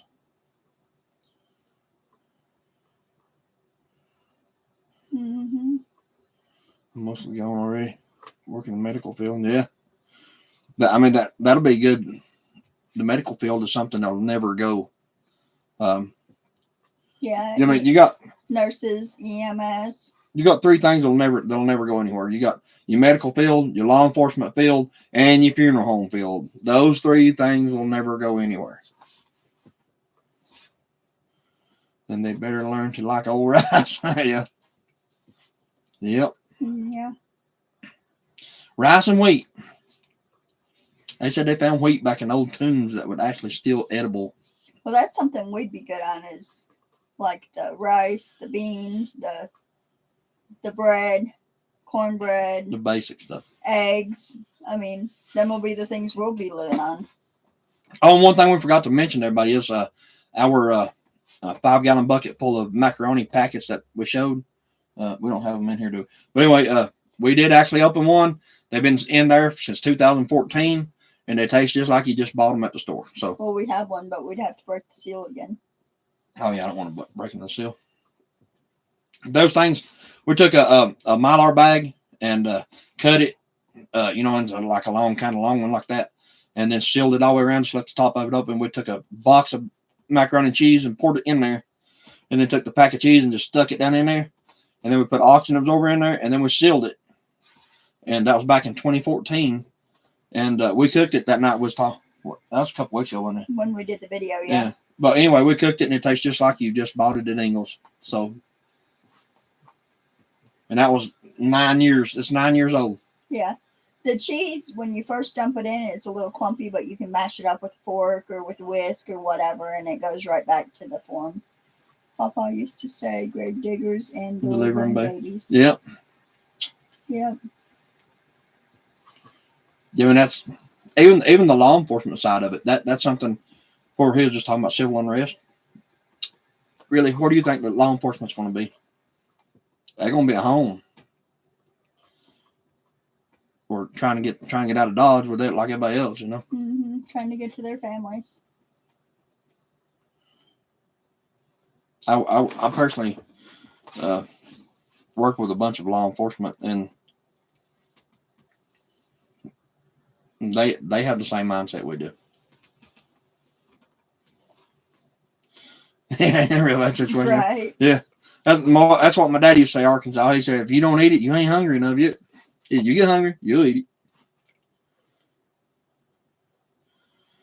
it. Of course, like I said on here a few times, you just don't know what you was eating around him.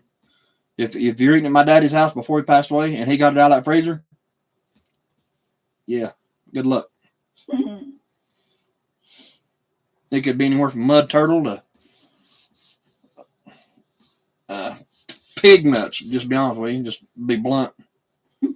I was waiting for you to say that. And he would never tell you. He'd never tell you what it was. Yeah, I guess if situation comes down to it, like the Mad Max type days, I think everything that you see would taste pretty good. Mm-hmm. I ate a lot of dirt when I was a kid. I'm pretty sure we add a little salt to it and it tastes a little bit better now. But I honestly, I feel kind of comfortable about. I'm like everybody else, though. I mean, your preps are only going to last so long. Mm-hmm.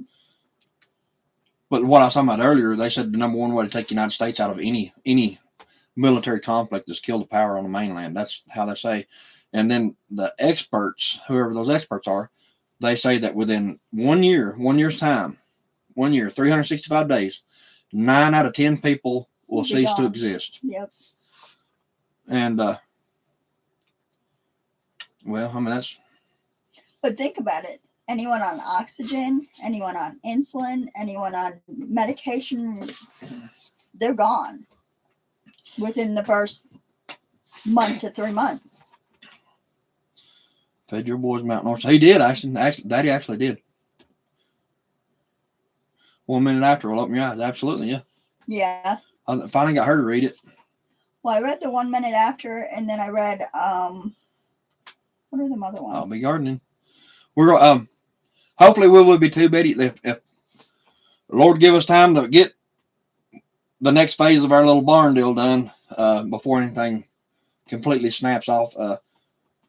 We ain't gonna have the money to do like a full blown greenhouse. So I think I've explained it on here a couple times. To be honest with you, I don't remember if I have or not. But I'm gonna do like if any of you guys ever go over and watch G Bear, how he like framed up a room and then put screen wire around it without no, like the panels on it. That's basically what we're gonna do up here for now. Yeah. You can have eggs, yeah. Oh yeah. Another couple books is The Pandemic in the Beginning. That's a good one. And then Forced Exodus. That's a good one. I read both of them. It's book 1, then book 2. There's a third one, but I have not started it yet. It's No Safe Place. It's the third one to that. And then the 1 second after, or 1 minute after, it has 1 year after and then 5 years after. Is that correct? Yeah. You can download those books, or you can actually buy them from the Carolina Readiness Supply. She has all those books on her shelf, Yeah. and they'll mail them to you or anything like that.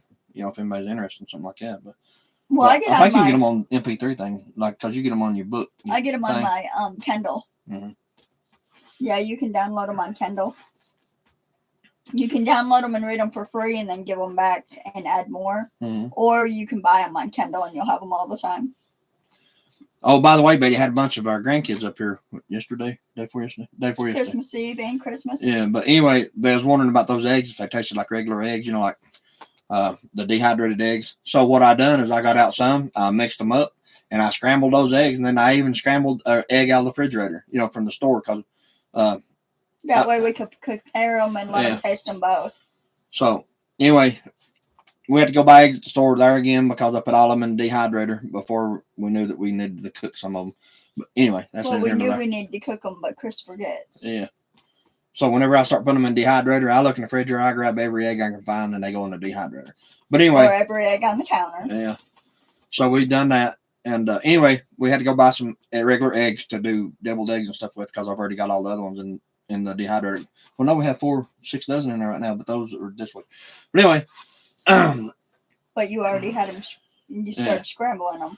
Anyway, I scrambled those, the dehydrated eggs, and then I scrambled some, fresh eggs, and they couldn't tell the difference between the two. The only way you can tell the difference in the two is if you do brown eggs. I don't know the difference between brown and white. I really don't know. I mean, they all taste the same. They all look the same. But when you dehydrate them, the eggs are a little darker for some reason. Like whenever you the brown eggs rehydrate them and you scramble them, the scrambled eggs actually are a little darker than the regular white eggs. Why, I don't know, but that's the experience that we're having with them.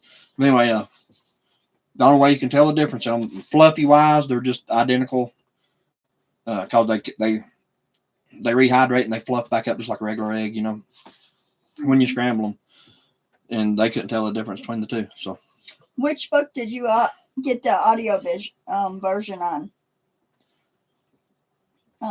Arkansas Prepper. I think you have 4 or 5 of them books, don't you? The audio books. Mm-hmm.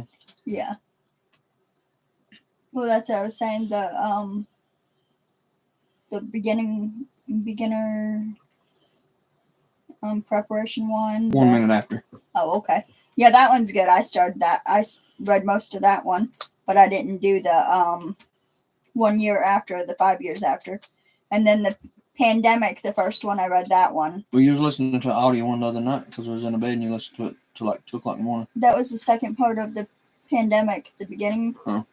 And then I started the Exodus one. And then I finished that one, but I didn't start the third one.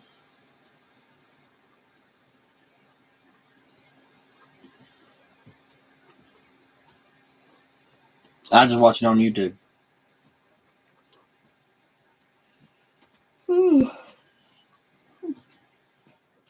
Powdered milk, yeah. Mm-hmm. I'm probably going to get. Honestly, we do not have any. No, nor do we? Do we have any powdered milk? No, we have that one number 10 can full. That is right. We have the number 10 can fulls of that, and then we also have that condensed milk or whatever you call it, carnations or. Yeah, but I don't trust that. That milk. She's talking about the milk in a can, like Carnation condensed milk. Like what you make fudge and stuff like that with. I don't think that'll last. I just don't have. I think that'll go rancid real quick. I really do. But we have that one number 10 can of milk and one of them of butter, and then I canned butter. And then I want to try to do the since they got me a butter churner, I want to try to do butter with it. Yeah. I know the eggs that we dehydrate and put in the jars. You know the number 10 cans of dried eggs are $80. So, so I mean that's, and ours are the exact same thing. I mean honestly. So after we get a jar full, a quart jar or pint, we'll put them on quarts now. Right? But anyway, after we get a quart jar full, we'll put an oxygen absorber in there and just screw the lid shut and put it in the pantry. And the only difference is theirs are in number 10 cans and ours are in. She keeps that canned milk for baby goats. That's a good idea. Yeah. Well, I think what she's talking about is it ain't really milk. It's like it's like evaporated milk. No, it's because my sister used it to make like caramel and stuff with. It's like a cream. It's like a real thick cream when you pour it out. Yeah, it's nasty Carnations looking. milk. Nasty looking. Yeah, it's Carnations. It's like evaporated milk. I don't know what it looks like. Yeah, it's like evaporated milk. Looks like diarrhea when you pull it out of that can.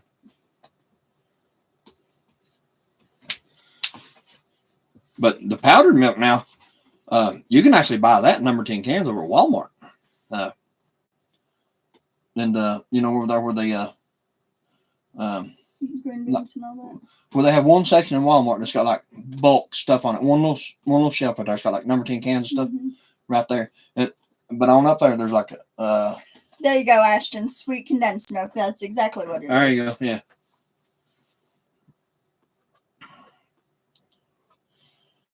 But I think it's nasty. Powdered milk. Yeah. Now, whenever we was growing up, that's what we had, powdered milk. I wouldn't drink it. No. Well, I think, I'm not for sure, but I think Rosalie, the one I got the pressure canner from, I think she said you can take regular whole milk and put it in jars and pressure can it, and that it would stay good. But I need she dehydrates it too. Yeah, she pours it on the dehydrating trays and dehydrates it too. I don't even see how that. We'll have to try that because I don't even see how you can even do that. But we can either dehydrate it or we can try pressure canning it and do a video on that too. But I need to either ask her or do a little more research on that. Justin just jumped in. He's looking at all that sexiness in the camera. Yeah, thank you, hey, Justin. I work out. But we're going to get some of those number 10 cans of powdered milk. Yeah. And put those up too. And we might try to dehydrate some or pressure can some. Yeah. Probably not this week because I want to try to do the hamburger meat and I want to do the sweet condensed, vacuum seal thing. Yeah, that sweet condensed milk, Arkansas. That's my sister used it to make. I want to say caramel or something with. I can't remember. She made some kind of concoction with it. You can make fudge with it too. That may be what she made.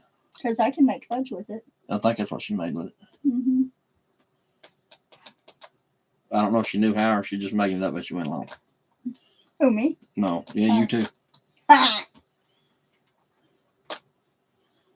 Well, I don't think she did either. She's used it a time or two, she said. Who, oh, I can't. No, Paula. I can't remember what she made with it because that was a long time ago. Oh, I don't remember. Probably them cookies or candies. Yeah, maybe the candy. I don't. Cause didn't she roll it up and cut it or something? Uh-huh. Yeah, maybe. It just thick as with all the sugar. Yeah. Yeah. Nan used it for a lot of stuff. Yeah. Yeah, Mom used it for tons of stuff. But when I was growing up, we had powdered milk too. Cause you go out to the once a month. People here would get, and they would go to the I guess I want to call it the welfare place, and because they handed out like commodity cheese in a box, and then you get like a big box of powdered milk. What else did you get? You got powdered milk, cheese, peanut butter. Banana You got like a pudding. big old thing of peanut butter, big old tub of peanut butter. Banana pudding, yeah. Peanut butter pinwheel. Yeah, that's what Paul was making now.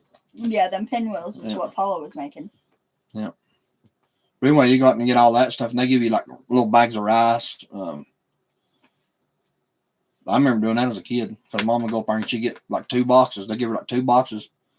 Had powdered big old things of powdered milk in them. Powdered milk? Powdered milk, yep.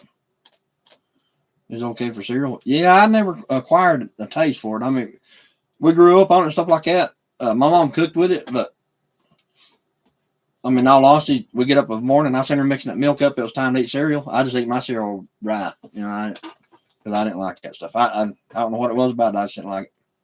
To drink it now, or anything like that. But if you mix it in food, it's fine. But as you said earlier, when you get hungry enough, it all looks pretty good. So I'm pretty sure I'd drink it by the gallon if I had to. But I can't drink like straight water neither, because straight water makes me sick as a dog. Powdered milk and burnt. That's what I'm saying. Yeah, Yeah. that's what I was saying. You get hungry enough, you eat it or you'll drink it. But like what I was saying is, I can't drink just straight water either. I got to get those like little Gator, like we call those Lemonade packets and pour them in water and stuff like that. Because if I drink like one of the bottles of regular water, I'd be sick as a dog all day. But I can put something in it and it tastes just perfectly fine. We normally get the little Gator. I keep saying Gatorade. Lemonade packets. Packets to go in. The little pink lemonade packets or the regular lemonade packets. So, but then I can drink it.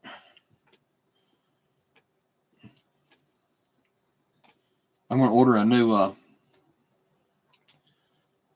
go get some of those free Damarys. They're nasty, but they're good when you're hungry. Oh, yeah. We actually bought some of them at Walmart, Justin. Yeah, he's talking about the military one. Oh. I was mostly thinking about the child during the bad time.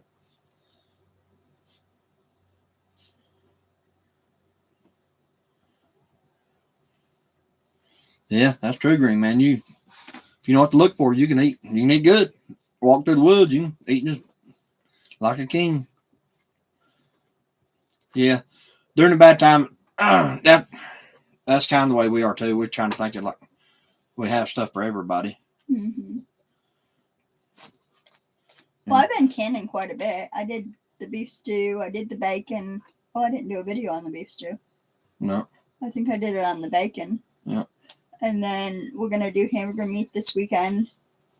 And then I want to do chicken. Yeah, she done a bunch of beef stew the other day. Canned it. Yeah. Oh, 6-8 quarts of it, wasn't it? 6-8 quarts. I think we got 8. No, 7. 7 fits in my pressure can. 7 quarts. 7 quarts of beef stew. And one quart of it will feed a pretty good crowd, Yeah. 4 to 6 people. Yeah. Justin, what are you doing tonight, son? Everybody, that's our son there, Justin, JCR. Pokeweed. Or poke salad. You talking about poke salad in Alva Creek? That's what my daddy used to call it, poke salad.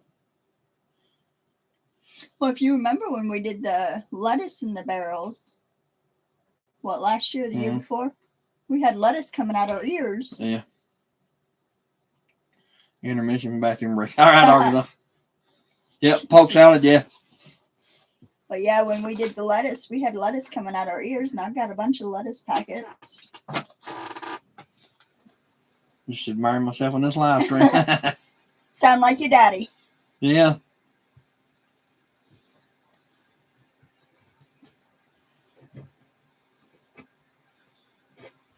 Did y'all have a good Christmas, Justin?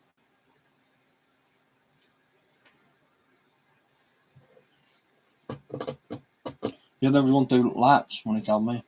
Oh, was it? Well, they getting ready to go through the lights, and the baby wanted to watch YouTube. Oh. So.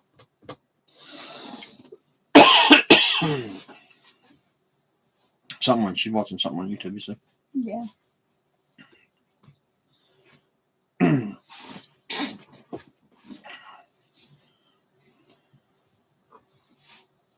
Last night it was, yeah. Last night.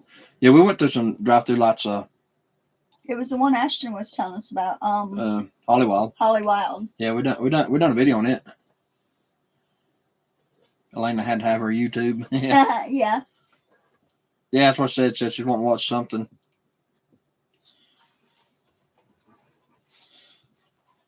This is the first time we've done a live and been able to do a live. The last few days. Yeah, in a week or better. Over a week now. I think it was Sunday. Last week, not this weekend, but last week. Last Sunday, I think, was the last time we went on. Yeah. No, Saturday maybe. Yeah. Saturday or We Sunday. just have to go back and look. It's been a few days ago. Yeah, I don't But know. it's the first time we've been able to actually get on the internet long enough to do it, because this internet is just ain't hitting on nothing. So And we have 2 different internets here, but neither one of them's any good. neither one of them's any good. So we've been trying different rooms of the house and see where we can pick up at. I want to get like I said, I want to get the Starlink, but can't afford to buy the new one, so I'm waiting for somebody to post a used one. And there's a bunch of used ones online, like marketplace for sale, but every time you go in there and mess them, they've already sold it or they won't answer you back. So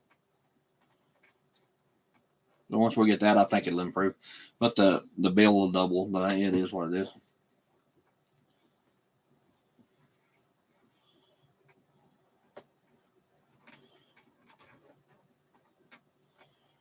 So Justin, how you feel not being in the military anymore, son?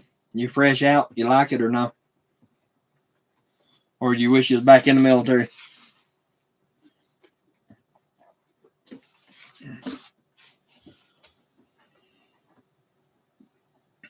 And we forgot to tell him he got an award. I guess that's what it is. Mm-hmm. You got also, Justin, you got an award. I enjoy my freedom. I'll bet, son. You was in there for a long time. But you got some kind of an award sent here in the mail. That's why I got my beard now. You know, if you notice, most people that just get right out of the military, first thing you do is grow a beard. First thing. And you got out, and my nephew just went in. Yeah, her nephew James just went in the Marines. No, Jude. Jude, I'm sorry. Yeah. He just got through basic at Paris Island. Yeah. And now he's fixing to go to Greer, North Carolina. Police too, yeah. Mm-hmm. Well, no, Arkansas, if you know, especially here, almost every cop here or in North Carolina that I see have facial hair. You know, and back whenever I went through BLET, that no, you couldn't do that. I mean, that was a big no. You had to have you had to have them high and tight there, boys. They didn't like that. But now you got them with the full beards and everything. I mean, but just like that guy on the Cherokee Reservation told me, the cop over there, he told me, he said they just basically have to reach out and get basically what they can because nobody wants to work anymore. Yeah, exactly. But now, I mean, you can just come as you please now, evidently. I like I said, I still work with a bunch of police officers and United States Marshals and stuff like that, and a lot of them still have the old mentality, you know, as far as that goes. But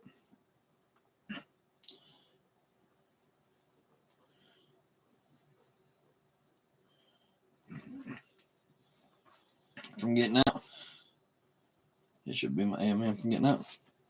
Yeah.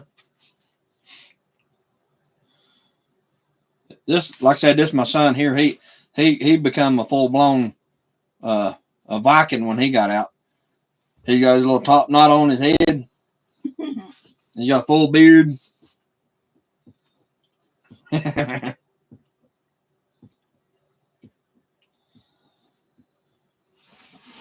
But yeah, when I went through BLET back whenever I was 21, that was 100 years ago. 100 years ago. That was a big no-no. Like I said, now they just don't care now. I mean,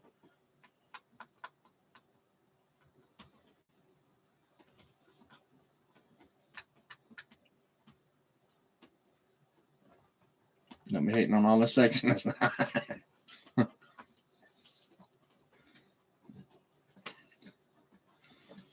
I've tried to grow a beard 2 or 3 times, and I let it grow on my face for a couple months, and I'll shave it off and go with something else. It just starts itching me. I can't stand it.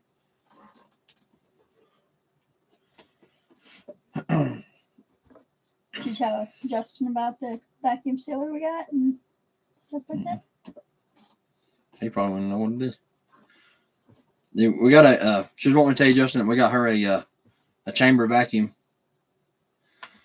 All right, Betty, thank you for coming in. Yeah, thank you. Have a good night's sleep. Lord, it is. It's already going on 10 o'clock, isn't it? Mm-hmm. Yeah. Yeah. We'll try to get back on this weekend. Or, I mean, if we can sometime through the week, we will. We'll try to sometime this week. But try tomorrow or Thursday or whatever. But anyway, if we don't, we'll be back on this weekend, hopefully. Yeah, after we do some videos. Yeah, it just all depends on like what time we get home, we get done. The vacuum chamber, it's a sealer, a vacuum sealer. You're like vacuum sealing food and stuff like that, son. It like sucks the air out of there and seals it. You know, you just have to research it. The way we've been doing the Mylar bags with the rice and beans and all that, we can do it with the vacuum chamber. It's like a big industrial machine. I got her one for her Christmas present. And then I got him a wood stove thing to go in his plug out bag. Rocket stove. Rocket stove. Yeah. That's pretty cool. Yeah. And then I got a butter churner we need to try too. Mm-hmm. But we don't have no. I don't know where you'd even buy that. Well, you can look online. Some people sell it.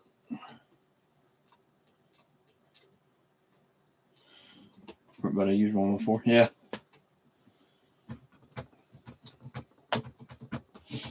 It makes the meats and stuff last longer with the vacuum sealers.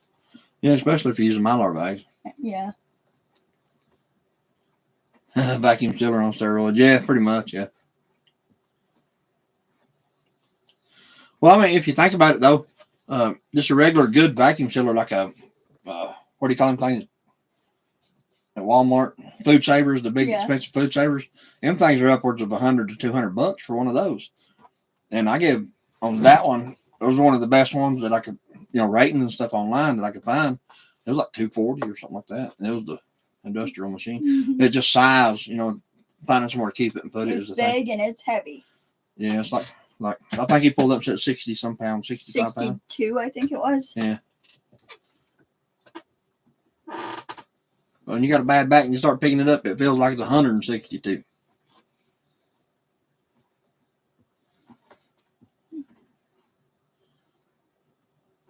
Well, you only have to really move it once. We just got to get it out of the box and show everybody and then prop it up on the counter. Mm-hmm. Well, that's a job in itself right there. Oh, I know. Well, I mean, it's got them things you can grab hold of the side, little inserts for your hands on the side of it. Mm-hmm. It shouldn't be too bad to get it out. Yeah. Like Jordan took it out for us like yesterday. Yeah. Yeah, he took it out for us then. So hopefully we can get it out and check it out. And get all that. We got a bunch of beans. We did stop and get a bunch more pinto beans to do. And rice. And rice. And wheat. Whenever we go to Walmart, if we remember, we grab like a 20-pound bag of pinto beans.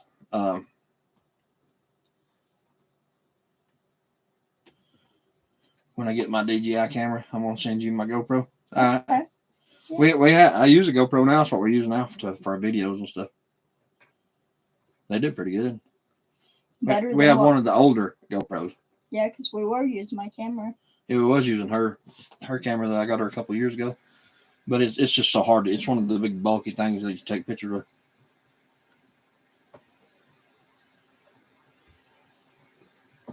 That's what he used when they moved. Yeah. Yeah, vacuum sealer. Yeah.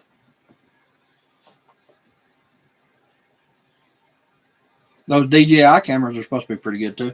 But they have another camera that's I can't even remember the name of it now, but it's beside, if you go like the Best Buy store, right beside the GoPros, there's like, it's like a tall, skinny camera like that. And it's supposed to be really, really good, but it's like $500. So I can't remember the name of nothing now. So that's what we was talking about a little while ago, Arkansas. You forget about, when you go in another room, you forget about it. I can have something in my head and I can completely forget about what to call it by the time it comes out of my mouth. So That and I about have to do some more of our berry stuff for our bread and stuff, because that's what I have left. Yeah. I gotta run some more, cook some more in the oven and dry them out and stuff, and then we gotta. she bought the DJI Osmo Pocket 3. Like, that's all like German language to me, son. I have no idea what a DJI Osmo Pocket 3 is. I don't know what that is neither. I have a DJI Mavic Mini drone. I do have that. Buddy wants in here. Come on. I want to the DJI Arkansas, the DJI stuff is supposed to be like state of the art. It's supposed to be supposedly way better than the GoPro stuff. Supposedly not. I don't know. Maybe he'll be able to tell us after he gets one. You gonna lie down? It's supposed to be state of the art stuff. The new stuff. We part German, you should know, yeah. I want to go to Germany. Yes. Waterproof. It's supposed to be, yeah. It's supposed to be just, everything's similar to the GoPro type Be stuff. cool to get to go, huh? You're gonna test it out. It's supposed to be waterproof, yeah. What are you doing, buddy? So DJI says they got the far superior cameras because the drones and stuff like that, I suppose. But honestly, I've never had a DJI camera. I've got a DJI Mavic Mini drone, like I said, and it takes pretty good video. I mean, considering we use it for work sometimes, flying it around in somebody's yard and all that. Mm-hmm. Well, that's what you got it for. Yeah, I mean that's what we bought it for, is for me wanting to use them work.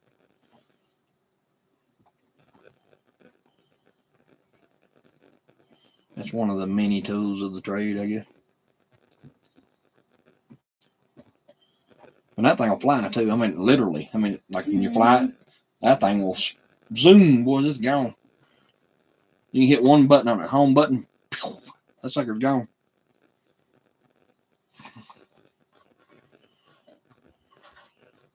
Tax write-off. Yeah, it was. All the stuff that I buy for my job is tax write-off, tax deductible. Yeah. But with the Bidenomics, I don't know if it's I don't know if it is anymore or not. He went over there under your chair. No, he's back over here. Where is it? He's in there somewhere. He's right here. Everything, a few years ago, like as far as taxes and tax write-offs and stuff like that, was everything worked out good. Come on. Come on.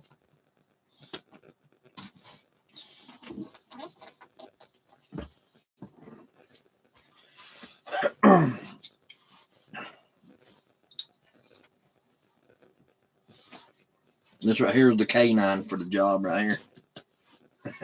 You had a K9. Zoe was your K9. Mm-hmm. Now this one right here is a Stone Cold Killer.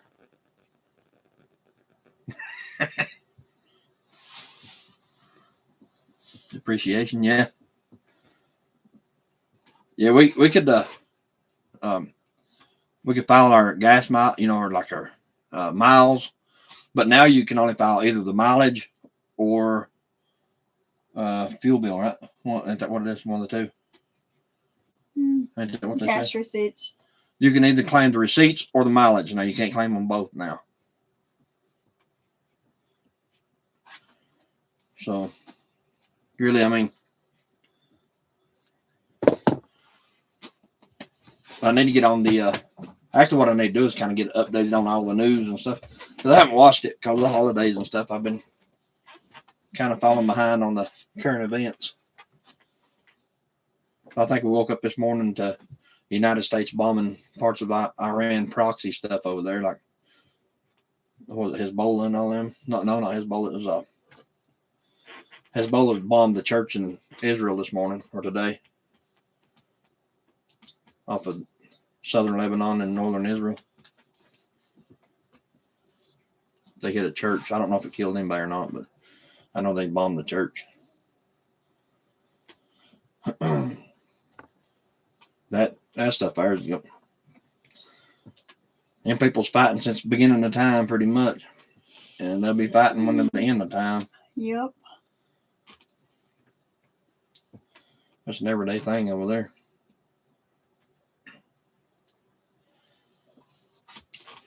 He's gonna climb over here in my lap now. Come on. Come on. Lay down. So, Justin, y'all still thinking about moving out this way? Moving back this way?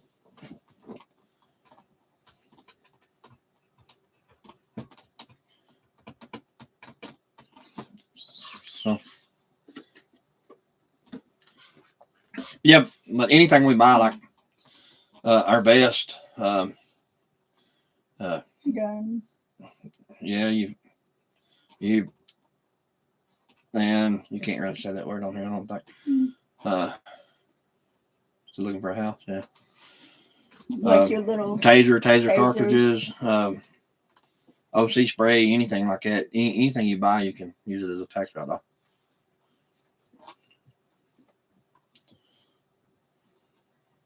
your shirts. Yeah. Speaking of that, I need to get some more. Mm-hmm. And that stuff is really rainbow shooter. Yeah. Everything's gone up so daggone high in price. I mean, it's just ridiculous anymore. That's like whenever we first got the property, we started building a cabin. I was thinking, Lord, we can do this. We can afford to do this. And just, I mean, we no more got the flooring structure built. And I mean, the lumber went through the roof. Mm-hmm. And then we waited and waited and waited for months and didn't touch it or nothing. It was probably, 6 months to a year that the flooring structure sat there. If not longer. And then we finally said, well, we're going to have to do something. So I went up there and tore it down, and we bought the mobile home. So we got a really good deal on that. But I didn't want like one of the big massive mobile homes because, I mean, we didn't need that much. The one we have is living space is 48 feet long. It's 14 wide and 48 feet long. And for the most part, it's just us. Yeah. Every once in a while, somebody come down and stay with us, Ashton and Zach, or Jordan or Angel, or. But the lumber, it just, and then in COVID, lumber again. I'm glad we kind of just stopped and went this route because COVID again. I mean, lumber prices. I remember giving $5 a sheet for OSB board, 7/16 OSB board. I remember giving $5 a sheet for that stuff. COVID hit, it was $40 and $50 a sheet for one sheet. It's still expensive. It was like $21 now, I think. Or it was last time I checked. It's still expensive. Yeah, considering what it was, I mean, Like I said, I remember giving $5, well, $5.99 or something like that a sheet for it, and that's all it's worth. It's just chips of board glued together is all it is. Mm-hmm. Get it wet one time and it's done. Well, that's the regular OSB board, but now they got that green stuff. Now I can't remember the name of that. Good Lord. Anyway, they got the tape for it. It's supposed to be water resistant for a while. It ain't waterproof, but it's water resistant for so long before it starts messing up. As long as you put the tape on it and stuff. So we start building on. Yes, sir. 3/4 inch pipe was $100 at Lowe's. Yes, it was. Yeah, I remember that.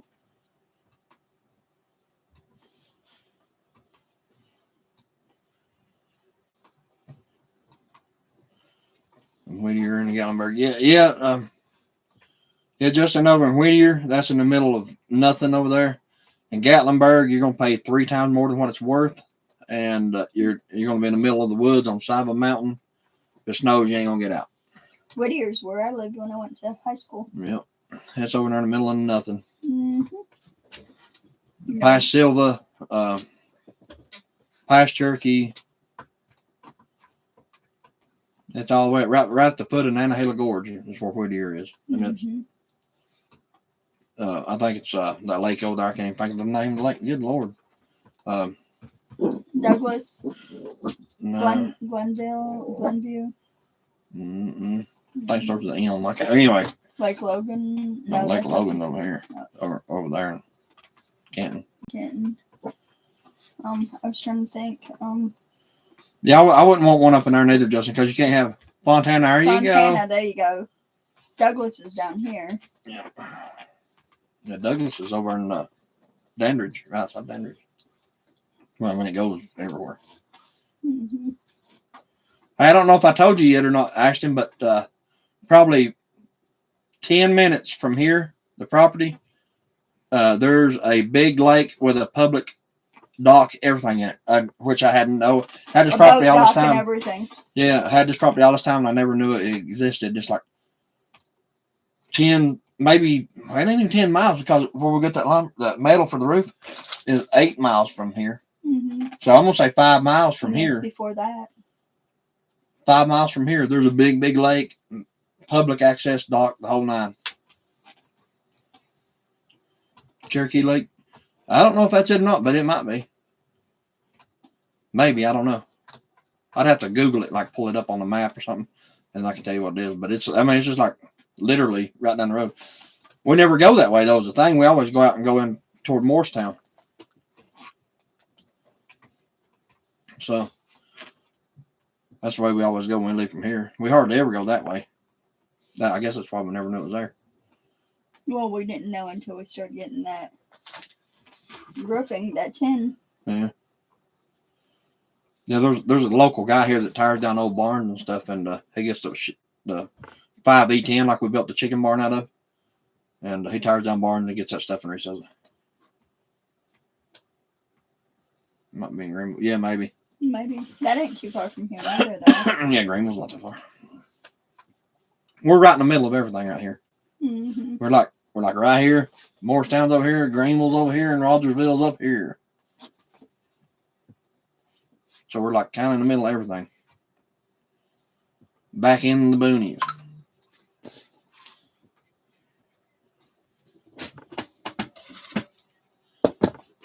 So, but yeah, we got a big old dock down there, which I didn't even know nothing about. Makes me want to get like a small boat. No, I don't want a big boat. Just something like to go fishing on, stuff like that.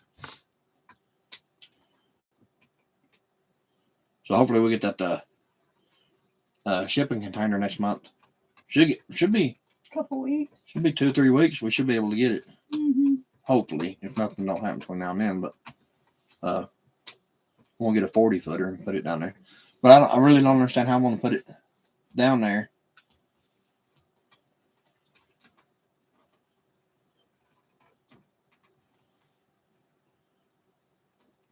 And you know what?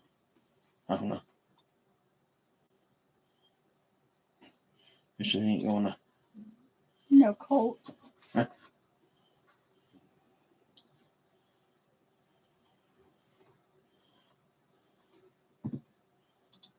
Yeah, Rogersville.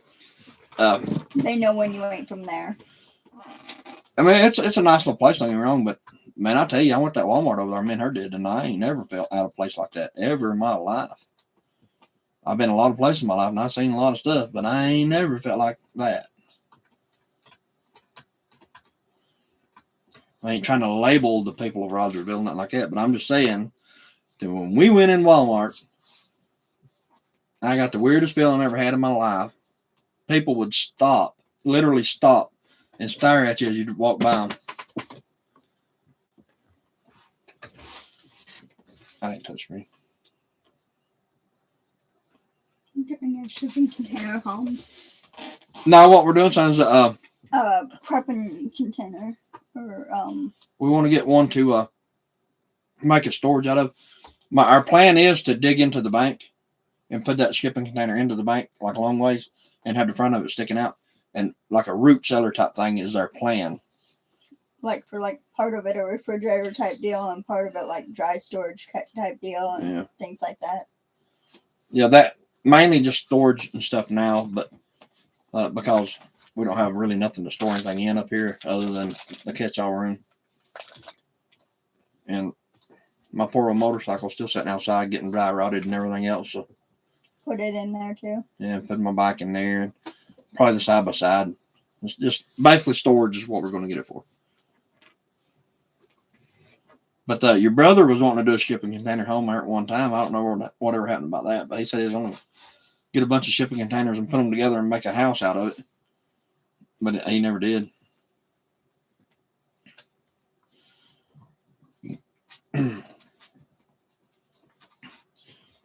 I haven't asked him about that lately. See why he changed his mind or anything.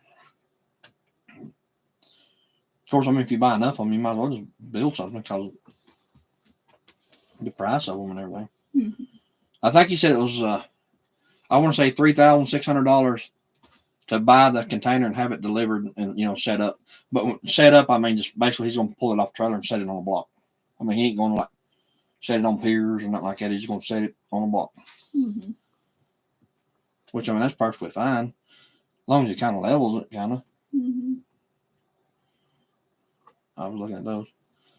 Yeah. I would say they'd be okay, but I mean, honestly, I don't know if I would. It's just me personally. I don't think I'd build a house out of a container. I really don't, but because it just, oh, you're not gaining anything really by doing that. I think a stick frame home would be just as good, if not better. Or basically, all you're getting is a hulled out mobile home that the outside metal on is just a little thicker is all. The metal's not that thick. They say whenever if you're going to bury it underground, you need to flip it upside down because all your structure and all your support is on the floor. Mm-hmm. Another thing your daddy and I was talking about doing is a smokehouse. Yeah, we're going to be doing that pretty soon too. Mm-hmm. Smokehouse. Yeah, well, like in spring maybe. I mean, it's right now it's mud season here, so. Spring, summerish. So we got spring, we got summer, and we got mud season. That's the rain, 3 seasons. Rain. Mm-hmm. But at least our rainbows are full. Yeah, I need to get some more of those while it is kind of rain season here. Mm-hmm. I need to get about 4 more of them. Just put them up there. Yeah. Because we get that grow area for the garden up our built, you're gonna need it. So, mm-hmm. Of course, I mean, I don't know. We've never really, run low on what we got. Well, we did run a little bit low. One time. That was a couple months ago. We run pretty low. Mm-hmm. But we never run out. Mm-hmm. But yeah, I don't see the benefit in doing a shipping container home. A smokehouse, Arkansas. I want to do just an old school stick built smokehouse. I'm probably going to build it. My way of thinking is either 4 foot by 4 foot or 6 foot by 6 foot because I want it big enough to do a whole hog or a deer or a bear or whatever. Yeah, just anything. Yeah. A whole animal. Yeah, I want it big enough to do a whole thing because they say, now I don't know, I personally never had a smokehouse. I've had smokers, but I never had a smokehouse. But they say that you could take, as long as you cure that meat, a whole hog, cure it in salt, Or you take it in deer. there and smoke it. That you can cut meat off that thing for 2 or 3 years, it hanging in that smoke. As long as you keep rodents off of it, stuff like that, of course. It'd have to be a good one. You could go in there and cut meat off that thing for Deer or hog or anything like that.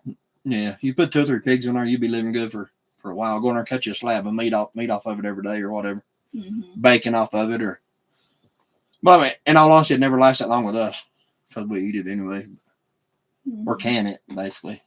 Yeah, you can it and keep it for storage. Yeah. But yeah, I want to do the idea in my head that I've got for it is kind of like the one off of Deep South Homestead.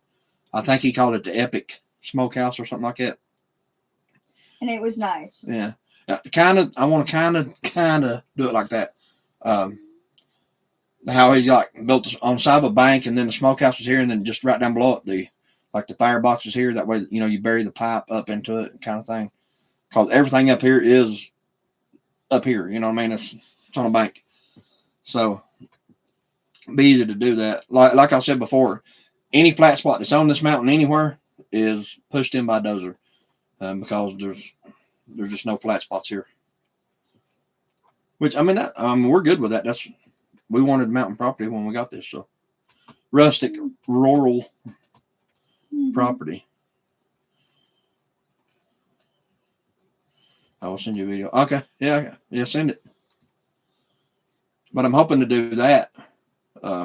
We are probably a springish kind of thing. The next big thing that we're going to do, like I was saying, is the grow area. I want to fence that in and get the wire on it, because that wire is $130, $140 a roll. Yeah. For the 4 foot, 1/2 inch mesh. What do you call that? Hardware cloth. That, and you got to put that stuff on the roof. Yeah. Well, I'm gonna put wire on the roof for now. No, I mean You're up talking about the shade cloth? house right now. Oh yeah, I got to redo the house. Yeah, we're gonna do we have to roof over the house, but I'm gonna buy some time with that to give us time. So I'm gonna go out and get hopefully this week, by this weekend, I'm gonna have a couple 5-gallon buckets of that Cool Seal stuff that goes on a mobile home. It's like rubberized tar that you paint on the roof of a mobile home. Hopefully I'll have that this week or by the weekend that we can get it on here, because it's I don't want it to get no worse than it is before we do the roof over on it. That, and I need to build. We plan on building, as far as the mobile home itself, our plan is to actually build onto it another 12 feet. A pantry and maybe another bedroom. Basically make a double wide out of it. And then I want to go do the wood siding around the whole thing and put a roof over the whole thing. I want it to look just like a cabin when we get done. And hopefully within the next year to 2 years, we'll have that done. But like I said, everything's just time and money. So I want to build. It probably wind up being a pantry and another bedroom. Copy and paste.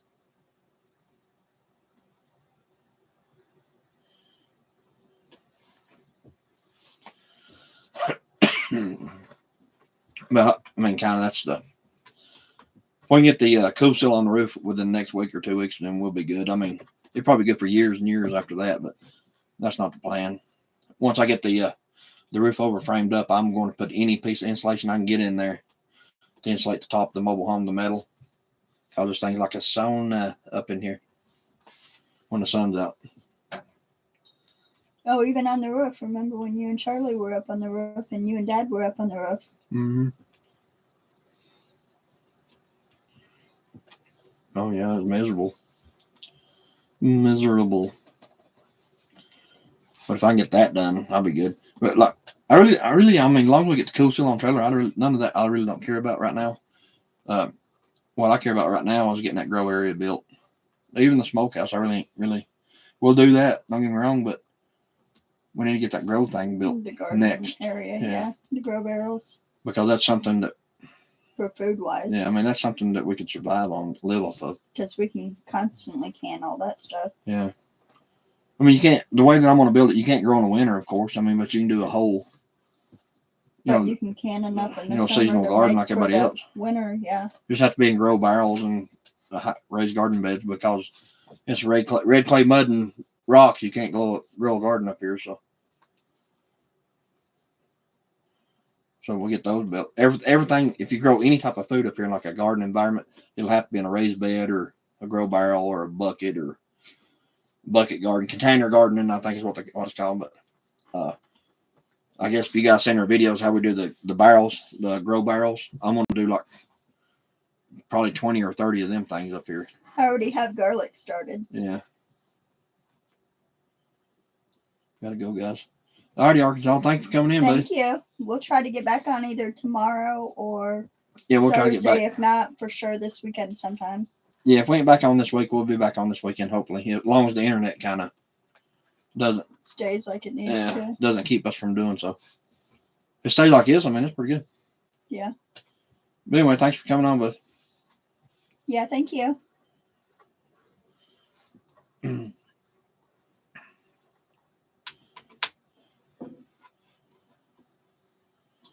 anybody else got anything they want to talk about?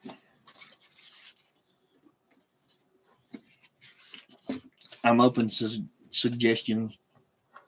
Of course, we've been on there 2 hours and 25 minutes already. Yeah. What that thing right there said? 2:25. 2 hours and 26 minutes now. Yeah. That's pretty good. Yeah.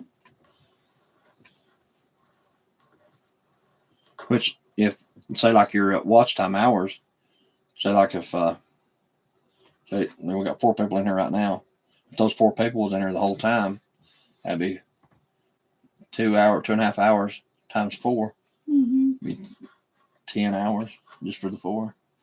That goes on your watch time hours and stuff. So I mean, it's pretty good. Yeah. That's a good thing about it.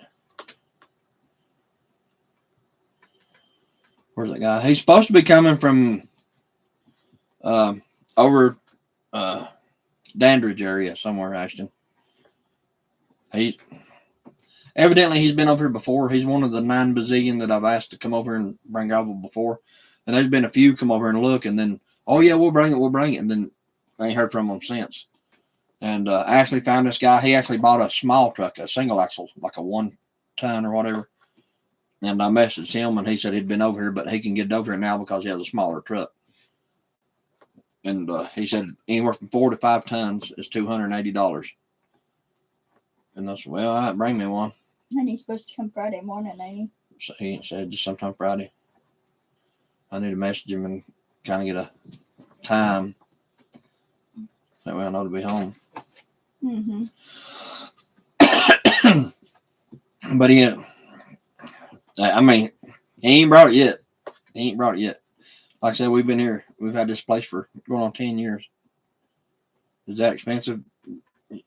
Yeah, kind of. But I mean, honestly, considering that we couldn't get no one. We can't get nobody to bring it at all. You know, I mean, it's really, when you buy those smaller loads like that, it adds up quicker because you can buy a 20-ton load for, $700, something like that. And it'd be $1,000 if you do it that, the other way, like he's going to bring it. So it's definitely a little cheaper to do it the big truck, but no. Nobody will bring a big truck. Well, some people will. Just we haven't found them yet. Yeah.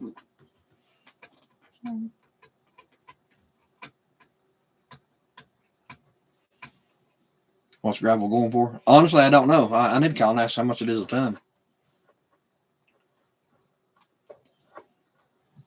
So it can't be really much, though. Evidently it is, though. Well, I'd say he probably charges probably $150, $160 to deliver it. So 5 tons, we'll just say 4 ton. Probably $80, $100 just for the gravel out of a crusher. Of course, I don't know for sure, but I'm just kind of guessing. So hopefully he'll bring it. If not, we'll wait on somebody else to say they will. Well, now there's one guy says he'll bring his big truck in here, but he can't bring it just any time.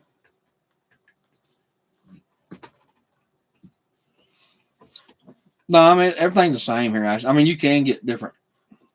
What do you call that? Shell rock down here. You can get loads of shell. Or crushing on, That's the same everywhere. Crushing around, everything's the same. You can get shell here, but it's not as famous here or in Waynesville. But shell, what else?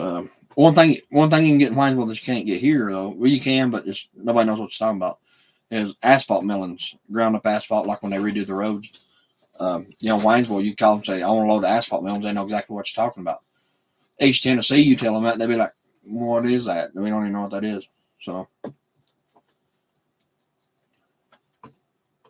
road bond. Yeah, that's what you're talking about, crusher run. Yeah. Basically. They got some kind of stuff here, Ashton, that's I can't remember. They mix some kind of something with it, lime or something with it. I don't know what it is, but they say it gets hard, like, hardens up. I ain't gonna say like concrete or nothing, but it just kind of gets harder.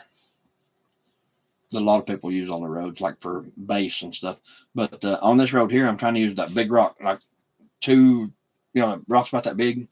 I try to use those as a base. That's that's the one load we got up there. That's what it was, and it actually worked out pretty good. It made a world of difference just where we had it put. I mean, it was a game changer in those areas for us to get up in here when it rains.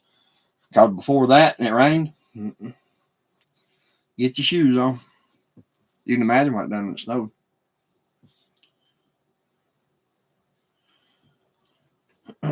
This road up here is not like it's muddy, don't get me wrong, but it's not like mud where you're like sink in it. This stuff up here is like, it's almost like when it gets wet, it's like real slippery, and it's like it's got like a gel on top of it kind of stuff. I mean, it's kind of weird looking. Just old red clay mud. I don't know what you call it, I guess, but it just gets real slick. You don't sink in it, you just slide all over the place. Just like ice when it gets wet.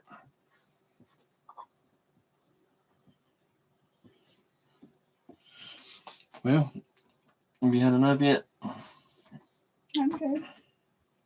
Let's around a few more minutes, see if anyone comes in. Yeah. We got 4 still. We're still a few minutes. Kind of hang out for a few minutes. Mm-hmm. But that's kind of rock I've been wanting, is somebody to bring that.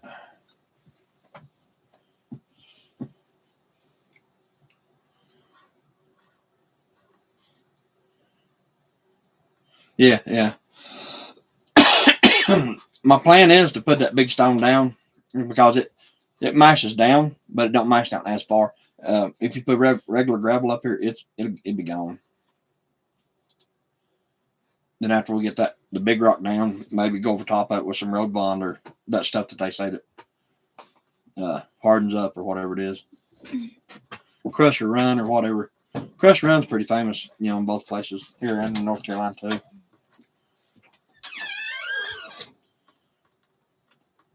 Like a lot of sand, but they say that when you get Crusher Run, you're basically buying just a bunch of sand is what you're buying, and that stuff in this mud just would not last. It would be gone, and it'd sink plumb out of sight. You'd be right back into the mud.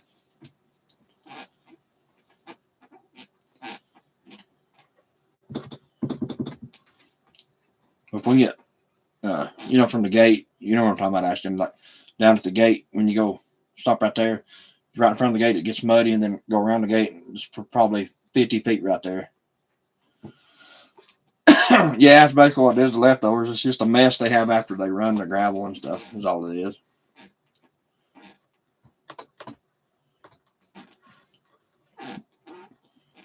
But hopefully, we'll get something on it right there. Like what I was saying, if we get it right there around the curve, around the gate, and probably 50 feet past the gate, we'll be perfectly fine because. The rest of it out there, I ain't too much concerned about, but right there, because we have to stop at the gate, and then around that curve, where I put them big deep ditches over there. If you go around that curve, if you ain't real careful, it's real slippery. You go right off in that ditch, and especially if it's when it snows and stuff like that, it'd be really dangerous too. So, yeah, if I can just get them big stones in there. So I've never had any gravel at all put right there. So. But everywhere else that we do have the stone, that one load they got brought up here is actually doing good. It's not mashing out of sight or nothing like that. So it's actually, holding on pretty good. I mean, it'll take a lot. It'll take a lot to get it to do good, but that's actually a good base to start with.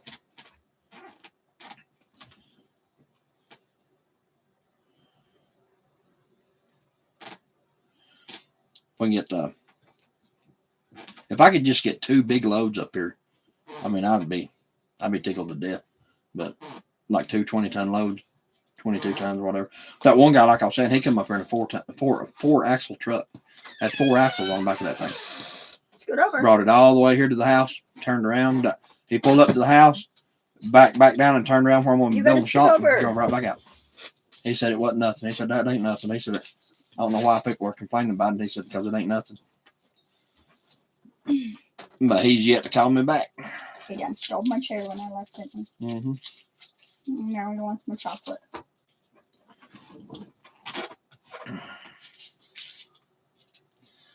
Yeah, those ditches cut in with the dozer. Yeah. Yeah, actually they did help quite a bit. And we put a couple culverts across the road too. But, couldn't afford like good culverts. But I bought the, I think it's like an 8-inch corrugated, like a 100-foot roll of 8-inch corrugated stuff. And we put it around across the road in 3 or 4 spots with the dozer when I had that little dozer up here. And I mean, it really helped a lot. It really did. But still, it's got a long way to go. We can just get a lot of gravel on it, a lot of stone on it. Yeah, it'd be a good road.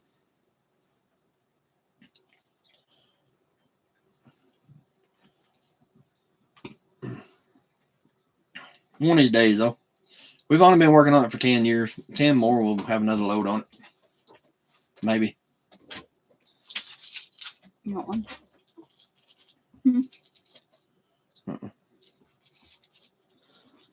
Yeah, we have to keep an eye on them drains because every now and again they get some kind of old sticks and crap in them. The only bad thing about them is, like I said, they're like 8-inch, and they do get a bunch of crap piled up against the openings of them a lot. I don't want to put screen on it. That's what I need to do. Take some of that hardware cloth and put over front of them, but I think I would probably stop it up a lot faster. But Okay. that's probably what I'll do. Just take a piece of hardware cloth and cut and just stick it down in front of the opening.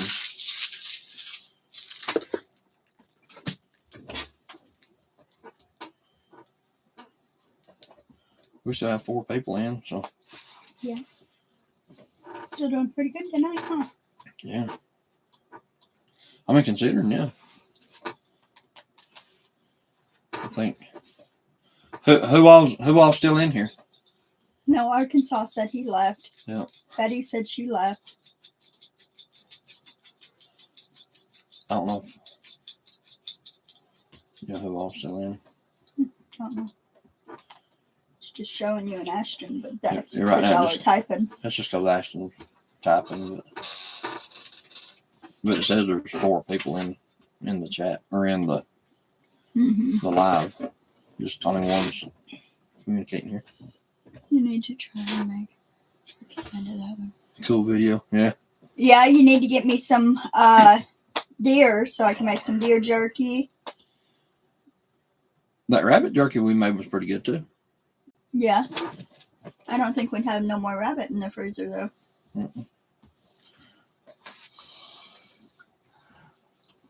You can buy whole rabbits at Go Grocery in the freezer shop. I know.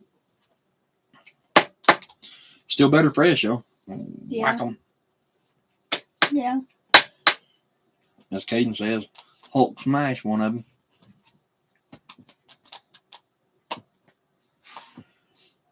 We're going to get that thing out this weekend. They're hibernating right now. Yeah.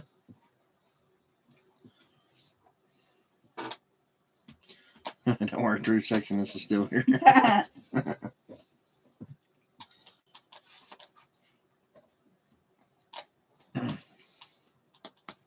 We got them too. We got 2 more. Justin Ashton and 2 more. Yep, as of right now. Yeah. Yeah, we made a bunch of rabbit jerky one time. Yeah. But the only thing about it is you gotta it get tough if you don't watch. Yeah. Then when we did that cow, we did some beef jerky. Yep. Well, we went out and bought those. Remember, we bought those steaks too. Oh So- yeah, we bought them steaks and Yeah. did jerky too.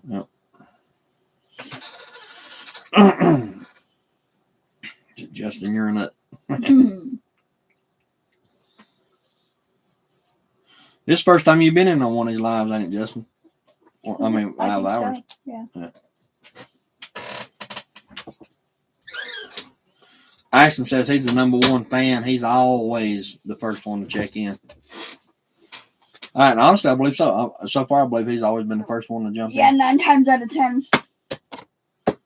9 times out of 10, he's the first one to comment and the first one to click on. Yep.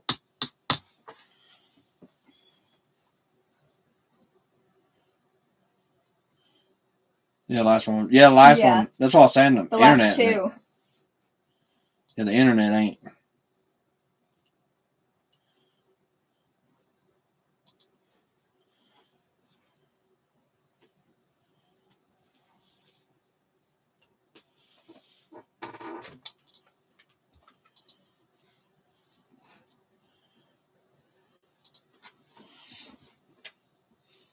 What's that mean? I just made Ashton a moderator. He can like if somebody on here talking crap or something like that, talking bad or whatever, he can boot them Oh, or block them or anything like that. So right. he's kind of like the chat police right now. Hmm.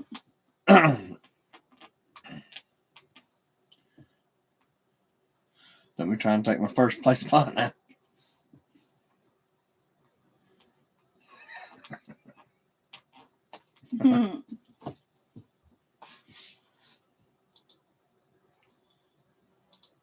PG Justin.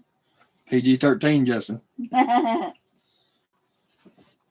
Hey, Ashton, if you notice, you got that little wrench beside your name right there now. I made you the chat police in here.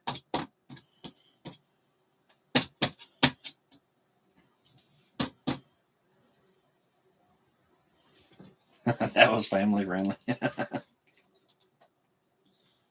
See, like whenever you click on it, you can go in there.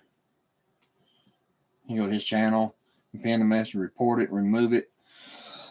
Put it in a timeout. Put user in timeout, hide user on this channel, just stuff like that. So, And add as the moderator. That's what you Yeah. did to Ashton's, right? like out there, remove. Who'd you remove? I didn't remove anybody. I deleted the message to show you what it done. Oh. So, just a message. Oh. So, Ashton said, Justin, you better watch out on my popo now. The popo? The poo-poo. Ashton is the chat police in here now, Justin. He'll be cracking down on the crime and stuff over there in the chat board. Cracking it down. So, but anyway, I guess we're going to jump off here. We've been on here for 2.5 hours, almost 3 hours. Getting late. I guess everybody's got to work tomorrow. I do. Yep.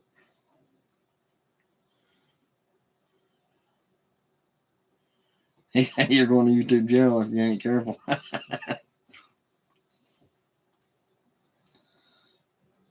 I'll test your popo skills next one. All right. Well, boys, y'all behave. We're gonna. We'll try to jump back on again. Yeah, we'll try to jump back Or on. the next day, if not this weekend.